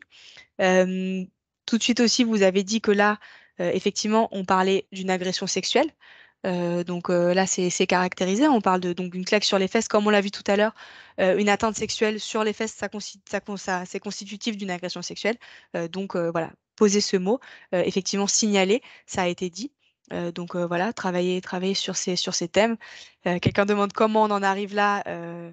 C'est effectivement, moi enfin, tout le monde, hein, je pense à des cas sur ces thèmes-là, hein, de banalisation de, oui, de banalisation d'agressions sexuelles très graves, hein, donc voilà. Je vous propose de vous présenter quelques ressources qui reprennent hein, ce que vous avez dit. En fait, hein, globalement, euh, la première chose qui a été dite par beaucoup, hein, c'est de créer un cadre pour accueillir la parole de cet élève, hein. Donc, c'est ce qui se passe. Hein, voilà, elle arrive, elle vient nous parler. Comment on fait pour pouvoir l'entendre de la bonne façon? Donc, des choses qui ont été mentionnées dans le chat, hein. Créer un climat d'écoute, de confiance, de confidentialité, Voilà, des gens l'ont dit aussi, hein, de noter par écrit, de lui demander si c'est OK de prendre quelques notes pour pouvoir de noter bien les mots qu'elle utilise pour ne pas avoir forcément à lui faire répéter encore une fois ce qu'elle a vécu, redire, de s'assurer qu'on n'oublie pas d'éléments quand on va transmettre l'information. Poser systématiquement, explicitement la question des violences de manière générale. Voilà, quand on fait l'entretien avec quelqu'un, est-ce que tu as vécu d'autres violences? Est-ce que ça t'est déjà arrivé? Est-ce qu'il y a d'autres choses? Parler de l'interdiction de la loi, de la responsabilité de l'agresseur, ça aussi, ça a été dit, hein, ce n'est pas de ta faute, tu n'y es pour rien. Voilà, c'est les autres, c'est eux qui sont responsables de ce qui s'est produit. Évaluer les risques encourus, est-ce qu'elle, voilà, là, c'est des conseils généraux, hein. Est-ce qu'elle est entourée? Est-ce qu'il y a des gens pour l'aider? Est-ce qu'elle risque des violences plus graves, d'autres types de violences, que ça se répète? Et du coup, qu'est-ce qu'il faut mettre comme mesure pour la protéger dès maintenant? Délivrer un message de soutien, de valorisation de sa démarche. Ça aussi, vous avez été beaucoup à le dire, hein, lui dire, bah, voilà, je te crois, tu as bien fait de venir me parler, c'est important que tu sois là, que tu viennes. Apporter une solution dans son domaine de sous compétence. Ça aussi, quelqu'un l'a dit, hein, clairement indiquer ce que vous allez faire suite à l'entretien, donc ne pas s'engager à faire des choses qu'on ne peut pas faire ou qu'on n'a pas le droit de faire. Donc, voilà, par exemple, si une élève nous parle d'une agression sexuelle, on a une obligation de le signaler, donc on ne peut pas lui dire ça va rester entre nous, lui dire bah, ce dont tu me parles, c'est très grave. Donc moi, il va falloir que je fasse quelque chose. On peut lui proposer plusieurs options, hein. Est-ce que tu souhaites qu'on aille ensemble en parler au CPE? Est-ce que tu souhaites que ça soit moi uniquement qui le fasse? Est-ce que voilà, on peut laisser du choix, mais indiquer très clairement les choses qui doivent arriver suite à cette révélation. En général, les élèves, hein, quand elles viennent parler à des adultes, savent qu'il va se passer quelque chose. C'est aussi potentiellement ce qu'elles viennent rechercher, hein. Elles se doutent bien ou elles espèrent que ça va pas rester vain. Donc être clair sur ce qu'on va faire par la suite. Euh, Ça aussi, ça a été dit, hein, informer, orienter la victime vers des ressources d'aide en interne ou en externe, donc au sein de l'établissement, du personnel médico-social, par exemple, en externe, des associations, hein, j'ai vu où ça a été mentionné, de dire, voilà, des rythmes, enfin je lis rythme parce que quelqu'un a dit rythme, des ressources externes de personnes formées qui vont pouvoir accueillir sa parole, l'aider, lui apporter un soutien. Et puis, en cas de danger, alerter rapidement là où le chef d'établissement. Voilà, vous, en tant que fonctionnaire, vous êtes aussi obligé de signaler des faits de violence. Donc, aussi respecter, voir au sein de l'équipe. Normalement, c'est la personne qui a reçu le témoignage qui doit signaler, signaler ce type de violence, voir comment vous faites ça au sein de votre équipe en informant les autres collègues. Euh, L'idée étant toujours voilà, de faire attention à ce que souhaite la victime, dans la mesure du possible, de respecter son rythme en lui disant, bah là, il y a des choses, je suis obligée de le faire. Est-ce que tu m'en parles, c'est très très grave, il faut absolument qu'on agisse. Ce que je te propose, c'est que tout à l'heure à la pause, on aille faire ça. Et demain, si tu veux, j'en parle. Est-ce que tu souhaites en parler avec tes parents ce soir et que moi je les appelle demain, ou est-ce que tu veux que je les appelle tout de suite? Mais dans tous les cas, voilà, il faut lui laisser s'exprimer et avoir du pouvoir sur ce qui se passe dans la mesure de ce qui nous est possible par rapport à nos obligations en tant que professionnels à qui on vient de révéler des violences et on n'a pas le droit de ne rien en faire en fait de ces violences qu'on vient dont nous vient de nous faire part. Je vous mets ici en bas, vous trouvez un petit guide qui est du Centre Hubertine Auclair qui en fait parle enfin, qui reprend un peu ses conseils sur vraiment comment faire pour accueillir un témoignage de violence quand on n'y est pas forcément habitué ou c'est pas forcément quelque chose qu'on fait au quotidien. Donc, il reprend un petit peu ses conseils de manière détaillée. Vous pouvez commander, hein, ce petit flyer pour le recevoir dans votre structure pour pouvoir le laisser à disposition de vos collègues. Donc, une fois qu'on a fait cet entretien avec l'élève, voilà des étapes dont vous avez parlé, hein, ne pas rester seul, en parler à ses collègues, à la direction de l'établissement, faire un signalement dans le cas notamment de violences sexuelles, un signalement judiciaire ou un signalement administratif au niveau du département. Pour tout ça, vous pouvez trouver des conseils en appelant le 119, le numéro Enfance en danger, qui est un numéro qu'on conseille pour les enfants, pour les jeunes, mais aussi en tant que professionnel, vous pouvez les appeler. Ils peuvent vous aider pour savoir comment on rédige une information préoccupante, comment on le fait. Voilà, donc ça, c'est des choses que vous pouvez faire en équipe avec les personnels médico-sociaux de l'établissement qui sont plus habitués à ce type de démarche, mais aussi en appelant le 119 pour avoir des conseils. Proposer à la victime des orientations en fonction de ses besoins. voilà, de quoi est-ce que tu aurais besoin? Est-ce que tu penses que tu aurais besoin d'en parler à quelqu'un, de voir quelqu'un d'autre, d'avoir un rendez-vous avec l'infirmière scolaire, donc essayer voilà, de voir ce dont elle aurait besoin pour lui proposer. Et puis ensuite, de travailler avec les autres élèves, les agresseurs, vous l'avez dit, hein, prendre un par un, dialoguer avec les sanctionnés, dialoguer avec les parents, expliquer la sanction, voilà, selon le degré de gravité, conseil de discipline, etc. Mettre en place des actions de prévention, ça aussi, vous l'avez dit, travailler là-dessus. Et puis là, j'ai vu, je ne lis pas tout ce qui est dans le chat, mais j'ai vu que quelqu'un l'avait dit, s'assurer du suivi de la situation dans la durée. Donc ne pas se dire, bon, bah voilà, en fait, là, on a clôturé cet incident, ça s'est produit, maintenant c'est bon. Continuer de voir, est-ce que cette victime va bien, va mieux, est-ce qu'elle est à nouveau victime d'autres types de violences, voilà, comment est-ce que la situation continue, comment est-ce que les élèves collectivement et individuellement ont vécu cette situation et qu'est-ce qui se développe ensuite, est-ce qu'il y a d'autres cas de violence sur lesquels on doit agir. Euh, Vous parlez aussi des protocoles de traitement de situations de violence, c'est quelque chose, nous, on encourage à le faire. En fait, protocole, c'est tout simplement un petit texte sur lequel on se met d'accord et qui nous dit qu'est-ce qu'on fait quand ça se produit, qui est-ce qu'on appelle, dans quel ordre, qui sont les personnels de l'établissement qui doivent être au courant immédiatement, voilà, qui prend contact avec la famille, comment on travaille avec les personnes qui ont été accusées, comment on les reçoit, qui, dans quel cadre.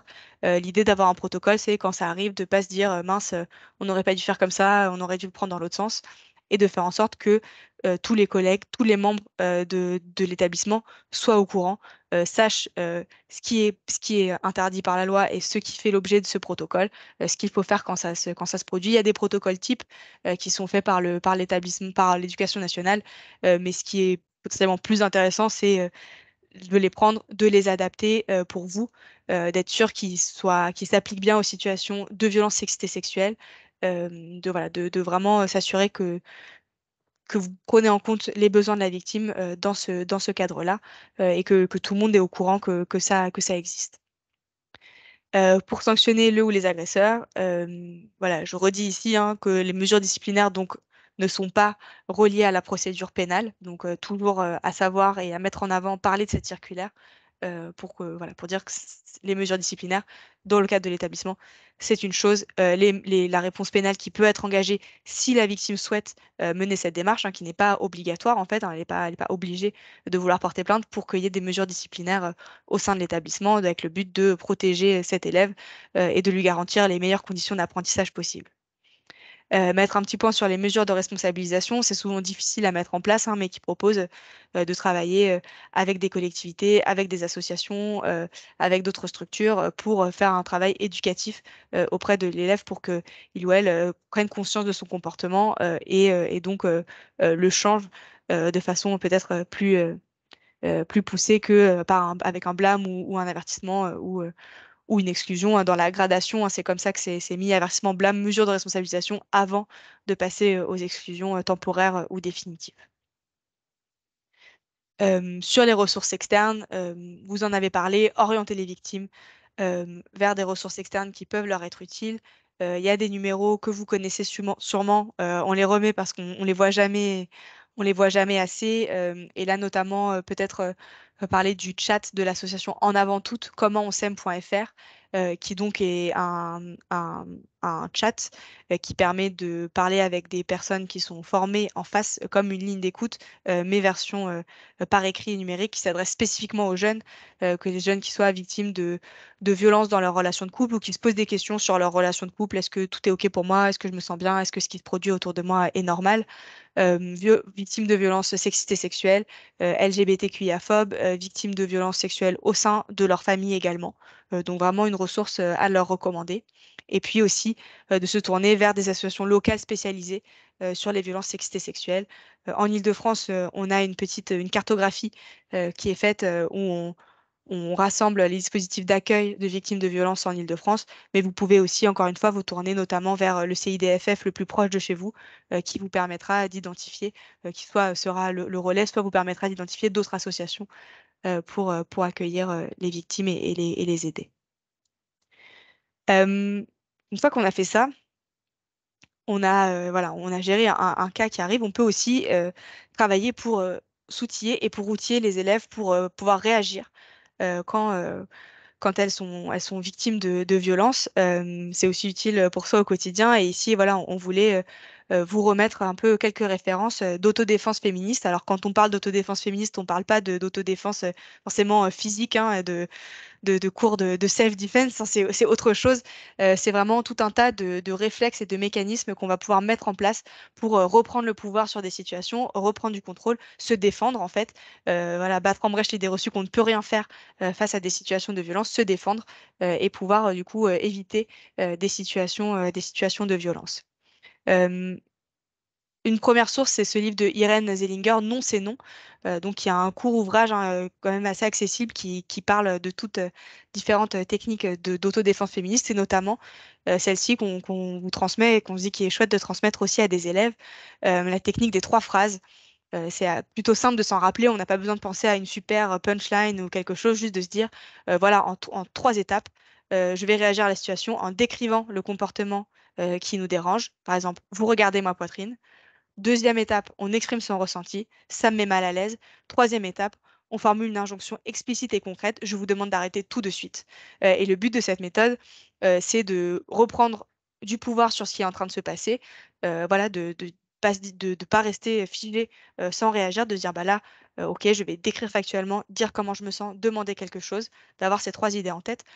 Ça met pas forcément fin à l'agression, en fait, hein. Il se peut que la personne continue, mais nous, on sait qu'on a réagi, qu'on a dit quelque chose, qu'on a exprimé. La personne ne peut pas ignorer ce qui était en train de se produire. Et donc, ça permet un peu de se départir quand on y arrive, hein, parce qu'on n'arrive pas forcément toujours à faire ça, de se départir de ce sentiment un peu de culpabilité, de se dire, ah, j'ai pas réagi, je me sens mal, j'aurais voulu réagir et j'ai pas réussi à le faire. Et ça, c'est quelque chose qui peut être voilà, dès assez jeune, en fait, hein, de dire, on décrit ce qui se passe de façon factuelle, on dit comment on se sent, on demande que ça s'arrête. Il n'y a pas besoin de connaître beaucoup de vocabulaire ou d'être super à l'aise forcément, surtout pour pouvoir le dire, pour pouvoir appliquer cette technique. Il y a un petit livre qui est sorti, qui est le visuel juste en dessous, Basta, guide d'autodéfense féministe pour ados, qui vient de sortir la fin 2022, qui propose en fait de reprendre cette technique et d'autres d'autodéfense féministe sous la forme d'une BD qui s'adresse principalement aux ados, mais pas que.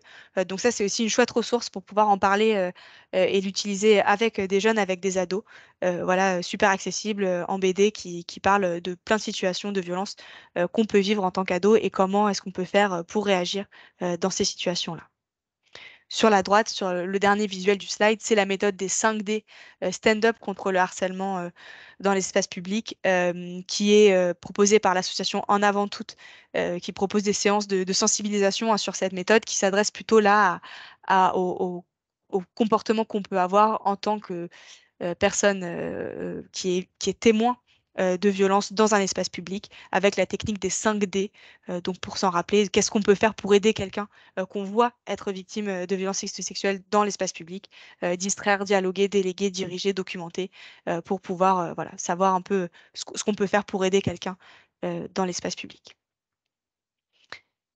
Pour finir sur cette petite partie un peu de qu'est-ce qu'on peut faire pour réagir, pour se défendre, je vous propose de regarder une petite vidéo qui est aussi pour vous parler de ce dispositif, hein, qui est un dispositif du conseil départemental de la Seine-Saint-Denis, Jeunes contre le sexisme, qui tous les ans propose à des collégiens, collégiennes de réaliser des vidéos sur le sexisme, l'égalité, les violences sexistes et sexuelles. Il y en a plein, elles sont toutes super, il y en a beaucoup qui sont très très drôles, mais du coup c'est à la fois des outils pédagogiques et dans le cadre, on fait travailler les élèves. Vous pouvez vous en saisir. Elles sont disponibles sur YouTube. Et je vous propose qu'on en regarde une qui est en lien spécifiquement avec, enfin, qui est en lien un peu avec ce qu'on vient de se dire sur le fait de réagir et de se défendre. On me dit chut, pas trop fort. Tiens-toi bien. On me dit c'est à toi de faire le ménage. On me dit les muscles, c'est pas féminin. On me dit tu es moins capable, tu es moins forte. C'est comme ça. On me dit une femme doit être mère. On me dit une femme sans mari a tout raté. On me dit t'as un petit copain. On me dit être choisi par un garçon, c'est ça le plus important. On me dit qu'est-ce qui va pas chez toi. On me dit t'exagères. On me dit chut, parle pas trop fort. Tiens-toi bien. On me dit attention, tu manges trop, t'es trop grosse. On me dit mange. T'es plate, squelette va. On me dit une femme, c'est d'abord une image. On me dit quoi faire de mes cheveux, de ma silhouette, de ma peau. De mes poils. On me dit, t'es ridicule avec tes complexes. On me dit, fais-toi belle. On me dit, t'en fais trop. On me dit, c'est vulgaire. On me dit, tu te négliges. On me dit, attention, tu provoques. On me dit, faudra pas te plaindre.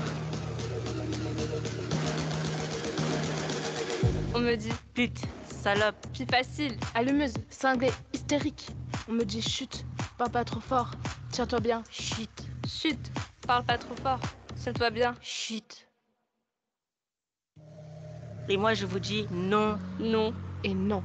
Moi, je vous dis, fâchez-vous comme vous voulez. Je m'en fous. La place de la femme, c'est partout. Partout où elle est. Moi, je vous dis, la liberté n'est jamais donnée. Elle se prend, elle se gagne, elle se vole.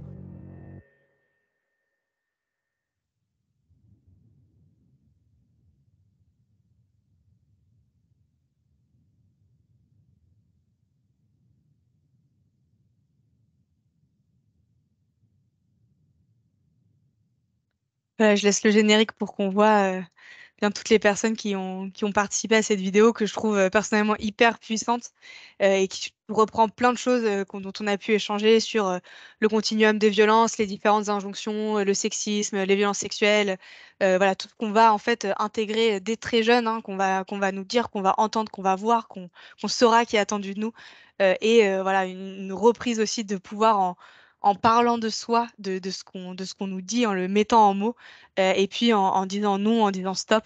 Donc je trouve que voilà, c'est une chouette vidéo qui donne la pêche, je trouve, et puis voilà, qui peut être aussi utilisée avec des élèves en classe, voilà, pour travailler sur ces thèmes-là. Ce qui fait la transition vers la dernière partie, je voulais juste prendre un petit temps pour parler de ce qu'on peut faire en prévention, voilà, de manière plus large, hein. Là, on a vu qu'est-ce qu'on fait quand il y a un cas de violence sexuelle, qu'est-ce qu'on peut faire en fait à ce moment-là, qu'est-ce qu'on fait pour pouvoir outiller les élèves pour réagir elles-mêmes face à des cas de violence. Et puis, c'est quand même important de se dire qu'est-ce qu'on peut faire de manière plus large au niveau de l'établissement pour agir en prévention au sein de tous les élèves. Donc, voilà, je vous propose de prendre un petit temps encore là-dessus, sur la question de la prévention. Évidemment, hein, c'est des idées, il y a plein de choses qui sont faites, hein, c'est pas du tout exhaustif, mais voilà, quelques pistes, quelque chose sur lesquelles on peut commencer à travailler déjà avec les élèves. La première chose, et ça vous surprendra probablement pas, hein, l'idée que l'axe central, c'est vraiment de travailler sur le consentement. Et donc de définir correctement le consentement avec les jeunes. Bon, maintenant, on en parle de plus en plus, c'est une notion qui est de plus en plus connue, mais vraiment essayer d'aller plus loin que de juste dire non, c'est non, d'aller un petit peu, voilà, d'aller un petit peu au-delà, de parler vraiment du consentement libre, éclairé, enthousiaste, d'aller genre vraiment, il faut dire oui, affirmer le oui, le réaffirmer de façon libre, éclairée, enthousiaste pour que on puisse parler de consentement. C'est pas uniquement elle a pas dit non, donc c'était OK, ou elle a dit OK, donc tout va bien. Voilà, d'un peu complexifier cette notion. Il y a plusieurs ressources là-dessus. Une que vous connaissez peut-être déjà, qui est le petit visuel en haut à droite sur le T, qui s'appelle la vidéo T-Consent, qui est à la base une vidéo en anglais, qui marche bien auprès des jeunes, hein. Le principe, c'est de faire un parallèle entre le fait de proposer une tasse de thé à quelqu'un et du sexe. Et donc, il y a plein de situations qui paraissent totalement absurdes quand on parle d'une tasse de thé et qui devraient nous paraître totalement aussi absurdes quand on parle de relations sexuelles, mais qui ne le sont parfois pas. Et donc, la vidéo le montre très clairement. Par exemple, c'est pas parce que nous, on avait mis la bouilloire, on avait allumé la bouilloire en pensant qu'on allait faire du thé que la personne a envie de boire du thé à ce moment-là. C'est pas parce que la personne a bu du thé avec nous la semaine dernière et qu'elle avait adoré ce thé que là, elle a envie encore une fois d'en boire aujourd'hui. Je vais pas forcer quelqu'un physiquement à boire du thé alors qu'elle en a pas envie. Si la personne dort, je vais pas lui faire boire du thé. Voilà. Donc du coup, voilà, c'est cette petite vidéo-là qui est un support assez court, qui fait réagir les élèves. Souvent, les élèves s'en souviennent bien. Et puis, une deuxième ressource que je voulais mettre, un petit livre de Gallimard Jeunesse qui s'appelle Le consentement, on en parle, qui je trouve est assez intéressant parce qu'il prend le consentement vraiment comme une force et comme vraiment quelque chose de positif en fait, qui permet d'avoir du pouvoir en fait dans sa vie, et que c'est vraiment une force de réussir à exprimer son consentement, de savoir exprimer, de savoir le demander, et entendre les réponses qui nous sont faites dans ce cadre-là.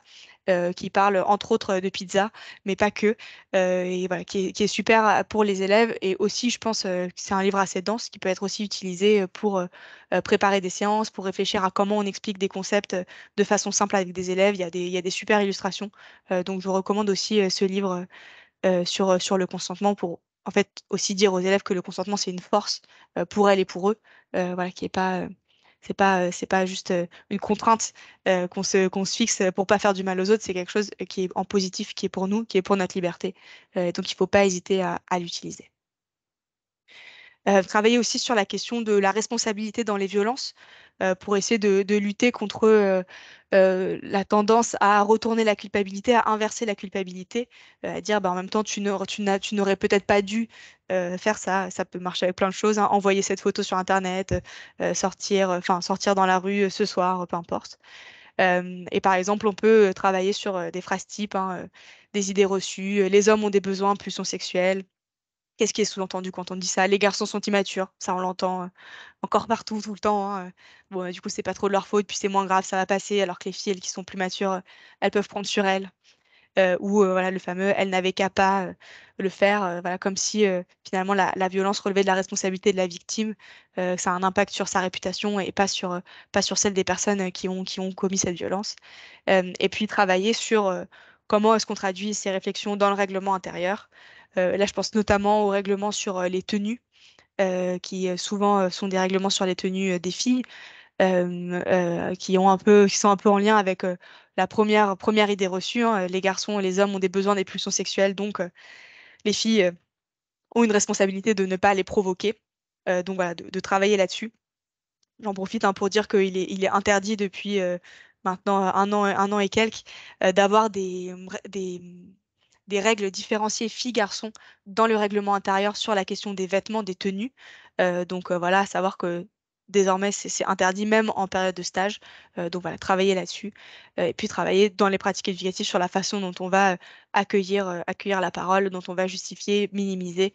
Parfois, malgré nous, hein, on peut avoir tendance à en entendant quelque chose, dire ah oui, mais bon, en même temps, voilà, se reprendre, couper court, pour pouvoir aussi transmettre les bons messages par nos actions auprès de tous les élèves. L'importance aussi de travailler sur le langage. Là, c'est quelque chose, hein, qui est plus large, mais qu'on retrouve vraiment beaucoup dans le cas des violences sexistes et sexuelles, une tendance à euphémiser, à banaliser, à romantiser toutes les questions de violence. Je vous ai mis la petite référence du livre de Rose Lamy qui parle du comment les médias traitent les questions de violence sexistes et sexuelles. C'est vraiment édifiant, hein.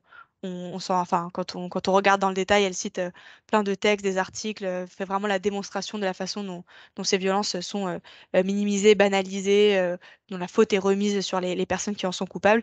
Et dans notre quotidien, dans nos paroles, on peut aussi contribuer à cette tendance, hein, quand on parle de blagues lourdes, par exemple, ou quand on dit qu'une femme se fait violer, ce qui est comme si c'était elle qui faisait quelque chose pour l'être, alors qu'elle est violée par quelqu'un, que quelqu'un la viole, par exemple.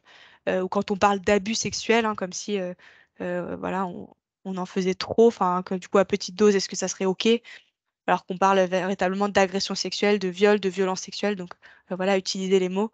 De la même façon, quand on parle de drame familial, de crime passionnel, voilà, se dire, voilà, utiliser vraiment les vrais mots, hein, les violences au sein du couple, le féminicide, tout ça sont des choses qui sont beaucoup plus claires et qui vont beaucoup moins banaliser et minimiser. Travailler sur les insultes. Là aussi, quand on regarde les insultes, c'est très très clair, hein. On se rend compte qu'il y a énormément d'insultes qui sont des insultes sexistes. Donc voilà, reprendre ça avec les élèves. Il y a un petit livre qui permet de le faire, hein, qui parle des différentes insultes qui sont sexistes ou parfois discriminantes de plein d'autres façons. Travailler en partant des insultes des élèves sur qu'est-ce que ça sous-entend, quelles sont les représentations qu'il y a derrière, quels impacts ça va avoir sur les élèves. Et puis mettre en place d'autres actions sur l'égalité. Là, avec cette idée, hein, je reprends ce schéma du laboratoire de l'égalité qui montre comment les discriminations, les violences, les stéréotypes et les inégalités sont reliés. Et donc se dire, quand on travaille en fait sur un de ces trois axes, on va un peu travailler sur les autres en même temps. Et donc se dire que quand on mène des actions sur les questions d'égalité dans son établissement, on va aussi travailler contre les violences. Tout ça est relié, on ne peut pas déconnecter les deux. Donc mettre en place des actions, c'est aussi très important. Et là, je vous renvoie, j'en ai parlé en tout début de webinaire, mais je le dis une deuxième fois parce qu'on est super contente d'avoir pu ressortir ce mémento et il y a peut-être des personnes qui n'étaient pas encore arrivées. On vient de ressortir au centre un mémento pour mettre en place des actions pour favoriser l'égalité filles-garçons et lutter contre le sexisme et les LGBTQIA-phobies. Il y a vraiment énormément de ressources dedans, donc n'hésitez pas à le consulter en ligne, il est en PDF sur notre site. Ça peut vous donner des idées pour agir, faire mener des actions en lien avec le climat scolaire, en lien avec les pratiques enseignantes. Voilà, donc n'hésitez pas à aller voir, consulter cette ressource. Vous parlez aussi un petit peu de ressources que nous, on propose au centre et dont vous pouvez vous saisir, enfin, qui sont là en fait pour vous. Vous dire d'abord qu'on vous propose une sélection d'ouvrages pour le CDI sur les questions de violence, d'égalité de manière large. Là, vous voyez, c'est le premier visuel, hein, vous voyez un peu les catégories qu'on a fait. Si vous cherchez des recommandations pour avoir des livres pour aborder ces sujets avec les jeunes, donc là, c'est sur le second degré. On a aussi des malles de ressources de cette façon. On vous enverra les liens pour le premier degré, maternelle et primaire. Voilà, n'hésitez pas par ailleurs à nous envoyer, si vous avez des ressources que vous aimez bien, que vous ne voyez pas apparaître. Évidemment, c'est pas exhaustif, mais s'il y en a vraiment que vous trouvez super, à nous en faire part pour qu'on puisse les ajouter. Et puis des ressources que vous pouvez commander. On parlait tout à l'heure d'affiches que vous pouvez en fait commander pour recevoir. Si vous êtes un établissement scolaire, c'est gratuit en Île-de-France et hors Île-de-France. On fait payer les frais de port parce qu'on reçoit beaucoup de demandes par rapport à notre budget en impression et en envoi. Mais vous pouvez commander. Le Centre Hubertine Auclair euh, conçoit des campagnes de sensibilisation à destination des jeunes de collège et de lycée, notamment sur la question des violences sexistes et sexuelles. Là, vous en voyez quatre, hein. Une sur la violence dans les relations de couple, tu m'aimes, tu me respectes. Une autre sur le sexisme ordinaire, sexisme parlons-en, sur voilà, les blagues, les commentaires, un peu les outrages sexistes dont on parlait tout à l'heure. Plus jamais sans mon accord, en bas, sur la question des violences sexuelles de manière large, avec l'idée voilà, de mettre des mots sur ce qui se produit et de rappeler à la loi et de parler du consentement. Et puis une campagne sur l'inceste sur laquelle on avait travaillé en 2021, qui est en bas à droite sur le repérage de l'inceste, hein, puisqu'on s'adresse à des jeunes qui sont probablement déjà victimes depuis un moment, qui ont été victimes ou qui ont des proches qui peuvent être victimes d'inceste. On a aussi pas mal de choses sur la question des cyberviolences sexistes et sexuelles, mais on en parlera lors du prochain webinaire, donc je ne les ai pas mis ici. Mais voilà, n'hésitez pas à vous en saisir, à les commander. Et sur le violentomètre, donc qui est l'outil que vous voyez en bas à gauche, c'est un outil que vous trouvez en PDF sur notre site. Vous pouvez l'imprimer en immense, inventer plein d'activités autour de cet outil qui est un outil d'auto-évaluation et d'ouverture du dialogue sur la question des violences dans le cadre du couple. Et donc, qui propose plusieurs situations avec un code couleur qui dit, bon, bah là, c'est OK. Si la personne avec qui tu es t'encourage, voilà, te soutient, te met en valeur. Par contre, c'est pas OK si la personne te dénigre en public, te fait du chantage, est jaloux, contrôle tes messages, etc., etc. Donc, qui permet de s'interroger sur ce qu'on vit, ce qu'on a vécu dans le cadre d'un couple. Donc, n'hésitez pas aussi à vous saisir de cet outil. Celui-là, on l'envoie pas en dehors de l'Île-de-France parce que on est submergé de demandes, ce qui est très positif, mais vous pouvez le trouver en PDF, l'imprimer ou le réadapter voilà, de votre côté sans problème. Voilà un peu ce que je voulais vous dire. Il est 15h40, donc ça nous laisse un petit peu de temps pour repartir sur quelques questions que vous pouvez avoir. Je pense qu'il y en a pas mal. La prochaine date du webinaire, je vois juste ça dans le chat. La prochaine date, le prochain webinaire, c'est le 8 février, pardon, pas le 18, le 8 février. Pareil, c'est un mercredi après-midi de 14h à 16h. Donc, on se retrouvera pour parler de la question des cyberviolences sexistes et sexuelles, du cybersexisme. Et je serai avec ma collègue Anna-Clara Valla, qui au centre Hubertine Auclair travaille spécifiquement sur ces questions-là et notamment auprès des jeunes.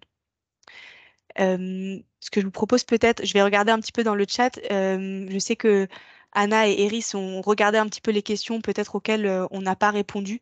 Je ne sais pas s'il y en a en particulier qui était ressorti dans ce que vous avez vu. Alors Gaël, peut-être que je peux te faire deux, Ouais. trois questions à l'oral, comme ça tu vois par lesquelles tu peux commencer.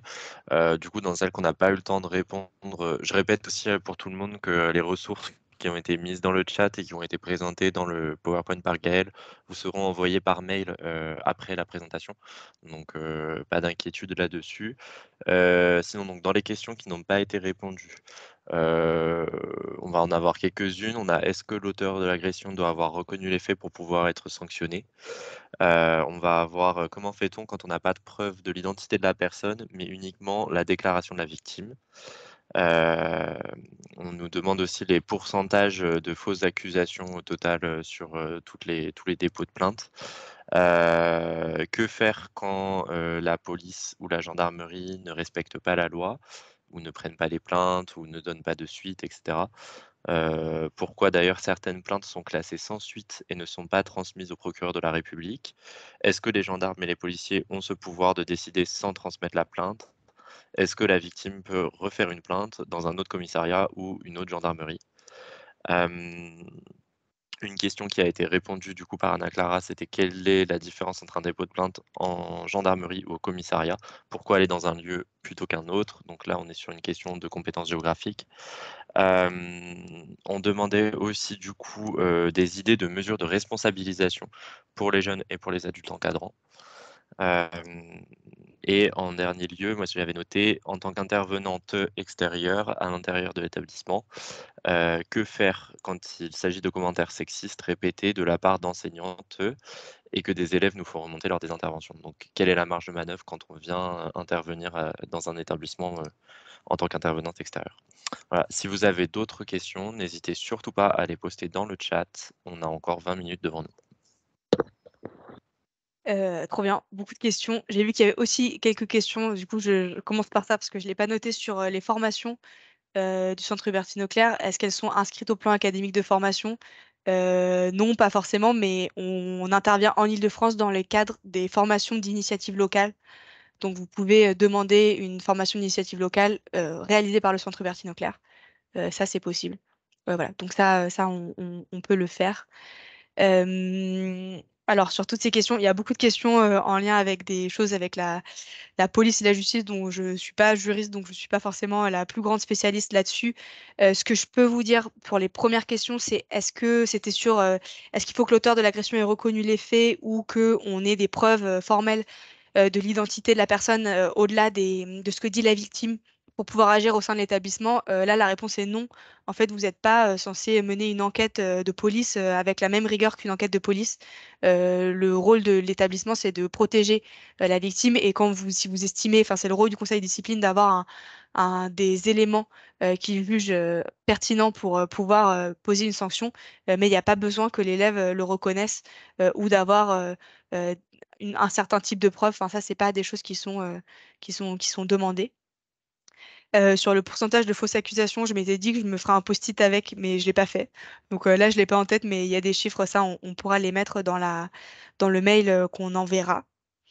Sur la police qui ne respecte pas la loi, qui prend pas des plaintes, c'est ce que je voulais dire. Il est possible de faire un signalement auprès du défenseur des droits.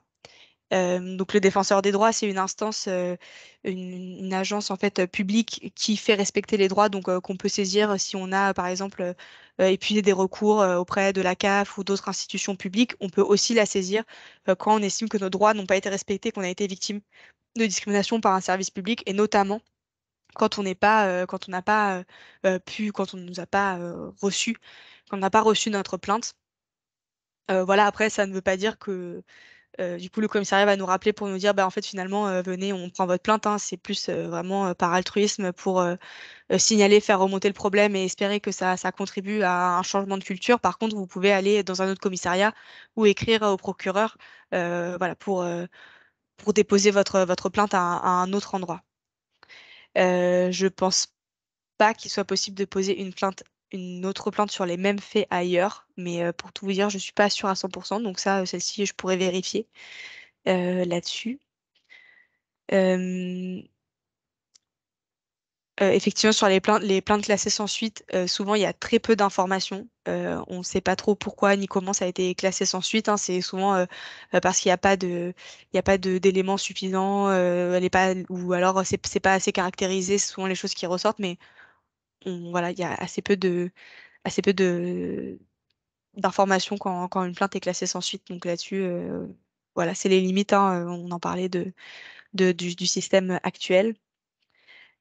Sur les commentaires sexistes en intervention, quand on est intervenante extérieure, d'une façon très pragmatique, moi je dirais de les faire remonter au niveau de la direction de l'établissement, ce qui n'est pas garanti que quelque chose va se passer, mais en fait c'est à peu près le recours qu'on a en fait. Enfin, on peut voilà, informer les élèves sur leurs droits et nous faire remonter cette information au niveau de la direction en disant voilà, moi ce qu'on m'a dit, il y a telle chose, on m'a parlé de tel professeur, et en fait c'est à la responsabilité de l'établissement ensuite d'agir. Donc malheureusement, on a une prise assez limitée en tant que personne extérieure, mais c'est ce que je recommanderais. Et puis sur les mesures de responsabilisation, c'est une vraie question. En fait, c'est souvent très compliqué pour nous, même au Centre Hubertine Auclair et probablement plein d'autres associations, on est régulièrement contactés par des établissements pour mettre en place des mesures de responsabilisation. Le problème, c'est que souvent, les associations d'aide aux victimes ou féministes n'ont déjà pas assez de moyens pour faire leur travail et du coup ne sont pas en capacité d'accueillir en plus des jeunes pour les aider à prendre conscience de ce qu'elles ont fait. Il y a certains départements parfois qui ont notamment au niveau des collèges, qui ont des dispositifs spécifiques d'accueil d'élèves, notamment d'élèves exclus, sur lesquels on peut peut-être s'appuyer avec des personnes qui sont en charge voilà, de l'accueil de ces élèves et de stages en fait en lien avec ça. On peut essayer de former ces personnes-là au sujet des violences sexistes et sexuelles. Sinon, il y a de plus en plus, et ça, je ne sais pas trop, mais je me dis que ça serait une idée de centres de prise en charge des auteurs de violences conjugales qui se développent. Et ça peut peut-être être une ressource puisque ce sont des structures qui ont pour but d'accompagner les auteurs de violences majeures, hein, qui ont une obligation dans le cadre de leur peine et qui peuvent peut-être aussi, du coup, être des ressources vers lesquelles se tourner pour des mesures de responsabilisation, sachant qu'il n'y en a pas partout et que c'est encore quelque chose d'assez innovant. Donc voilà, peut-être se tourner vers ça. On peut aussi se tourner vers des institutions publiques, hein, des tribunaux, etc. Après, se poser la question des moyens et du temps pour pouvoir accueillir ces jeunes. Donc voilà, il n'y a pas de dispositif qui existe et qui serait parfaitement adapté vers lequel on pourrait déjà rediriger les élèves et c'est dommage. Euh, mais voilà, voilà où on en est. J'ai vu qu'il y avait une question dans le chat rapidement sur les tenues différenciées. C'est la circulaire sur l'accueil des élèves trans en milieu scolaire qui est sorti fin septembre dernier, je pense. Du coup, ça c'est, oui, je l'ai pas, mais on pourra vous l'envoyer. En fait, qui parle des élèves trans et dedans il y a une partie sur les règlements vestimentaires et qui parle notamment des tenues dans le règlement intérieur et aussi dans les stages. J'ai vu quelqu'un parler de l'obligation pour les filles de porter des jupes en lycée hôtelier. Normalement, c'est pas possible en fait. On peut dire de porter une tenue professionnelle, mais on peut pas dire de façon spécifique les filles doivent porter des jupes. Les filles peuvent porter une jupe, un pantalon, enfin, mais c'est pas, on peut pas. C'est normalement impossible de l'expliciter de cette façon dans les règlements intérieurs. Voilà. Et si on le fait, c'est de la maltraitance. Je regarde les autres questions. Comment s'inscrire au prochain webinaire sur notre site?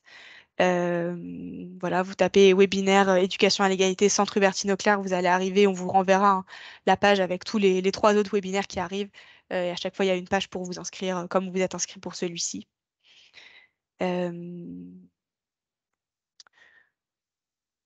Voilà, il y a déjà pas mal de choses. Non, pas super fast, c'était hors établissement. Alors, qu'est-ce qu'on fait? Oui, c'est une vraie question. Je continue à lire un tout petit peu dans le chat sur un élève qui a été forcé de porter une tenue lors d'un stage. En fait, c'est une vraie question parce que souvent les établissements déjà ont ont du mal à trouver des structures qui accueillent les élèves en stage, mais on peut par exemple faire signer dans le cadre de la convention de stage, voilà, avoir une partie qui spécifie de façon très claire que le règlement scolaire s'applique notamment sur cette question-là en dehors du lieu de stage. C'est aussi l'occasion de glisser quelque chose sur la question des violences sexistes et sexuelles, qu'il y aura une tolérance zéro dans ce qui peut se produire sur le lieu de stage, que l'établissement prendra des mesures, rompra le lien avec l'entreprise ou la structure qui accueille les stagiaires si jamais des actions ne sont pas menées. Donc on peut essayer de le formaliser là-dedans pour pouvoir ensuite revenir vers la structure qui accueille les élèves en stage pour leur faire, voilà, leur faire un retour et faire changer les comportements.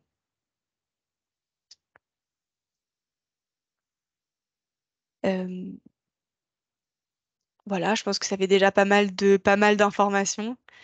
De toute façon, on vous enverra toutes ces infos par mail. On vous enverra le lien pour vous inscrire au prochain webinaire, donc le 8 février, sur le cybersexisme et pour les prochains. Voilà, un grand merci d'être venus aussi nombreuses. N'hésitez pas à faire passer l'information à vos collègues pour la suite. Et puis à consulter notre site ou à m'écrire si vous avez d'autres questions, besoin d'autres ressources. Voilà. Un grand merci. Bon après-midi.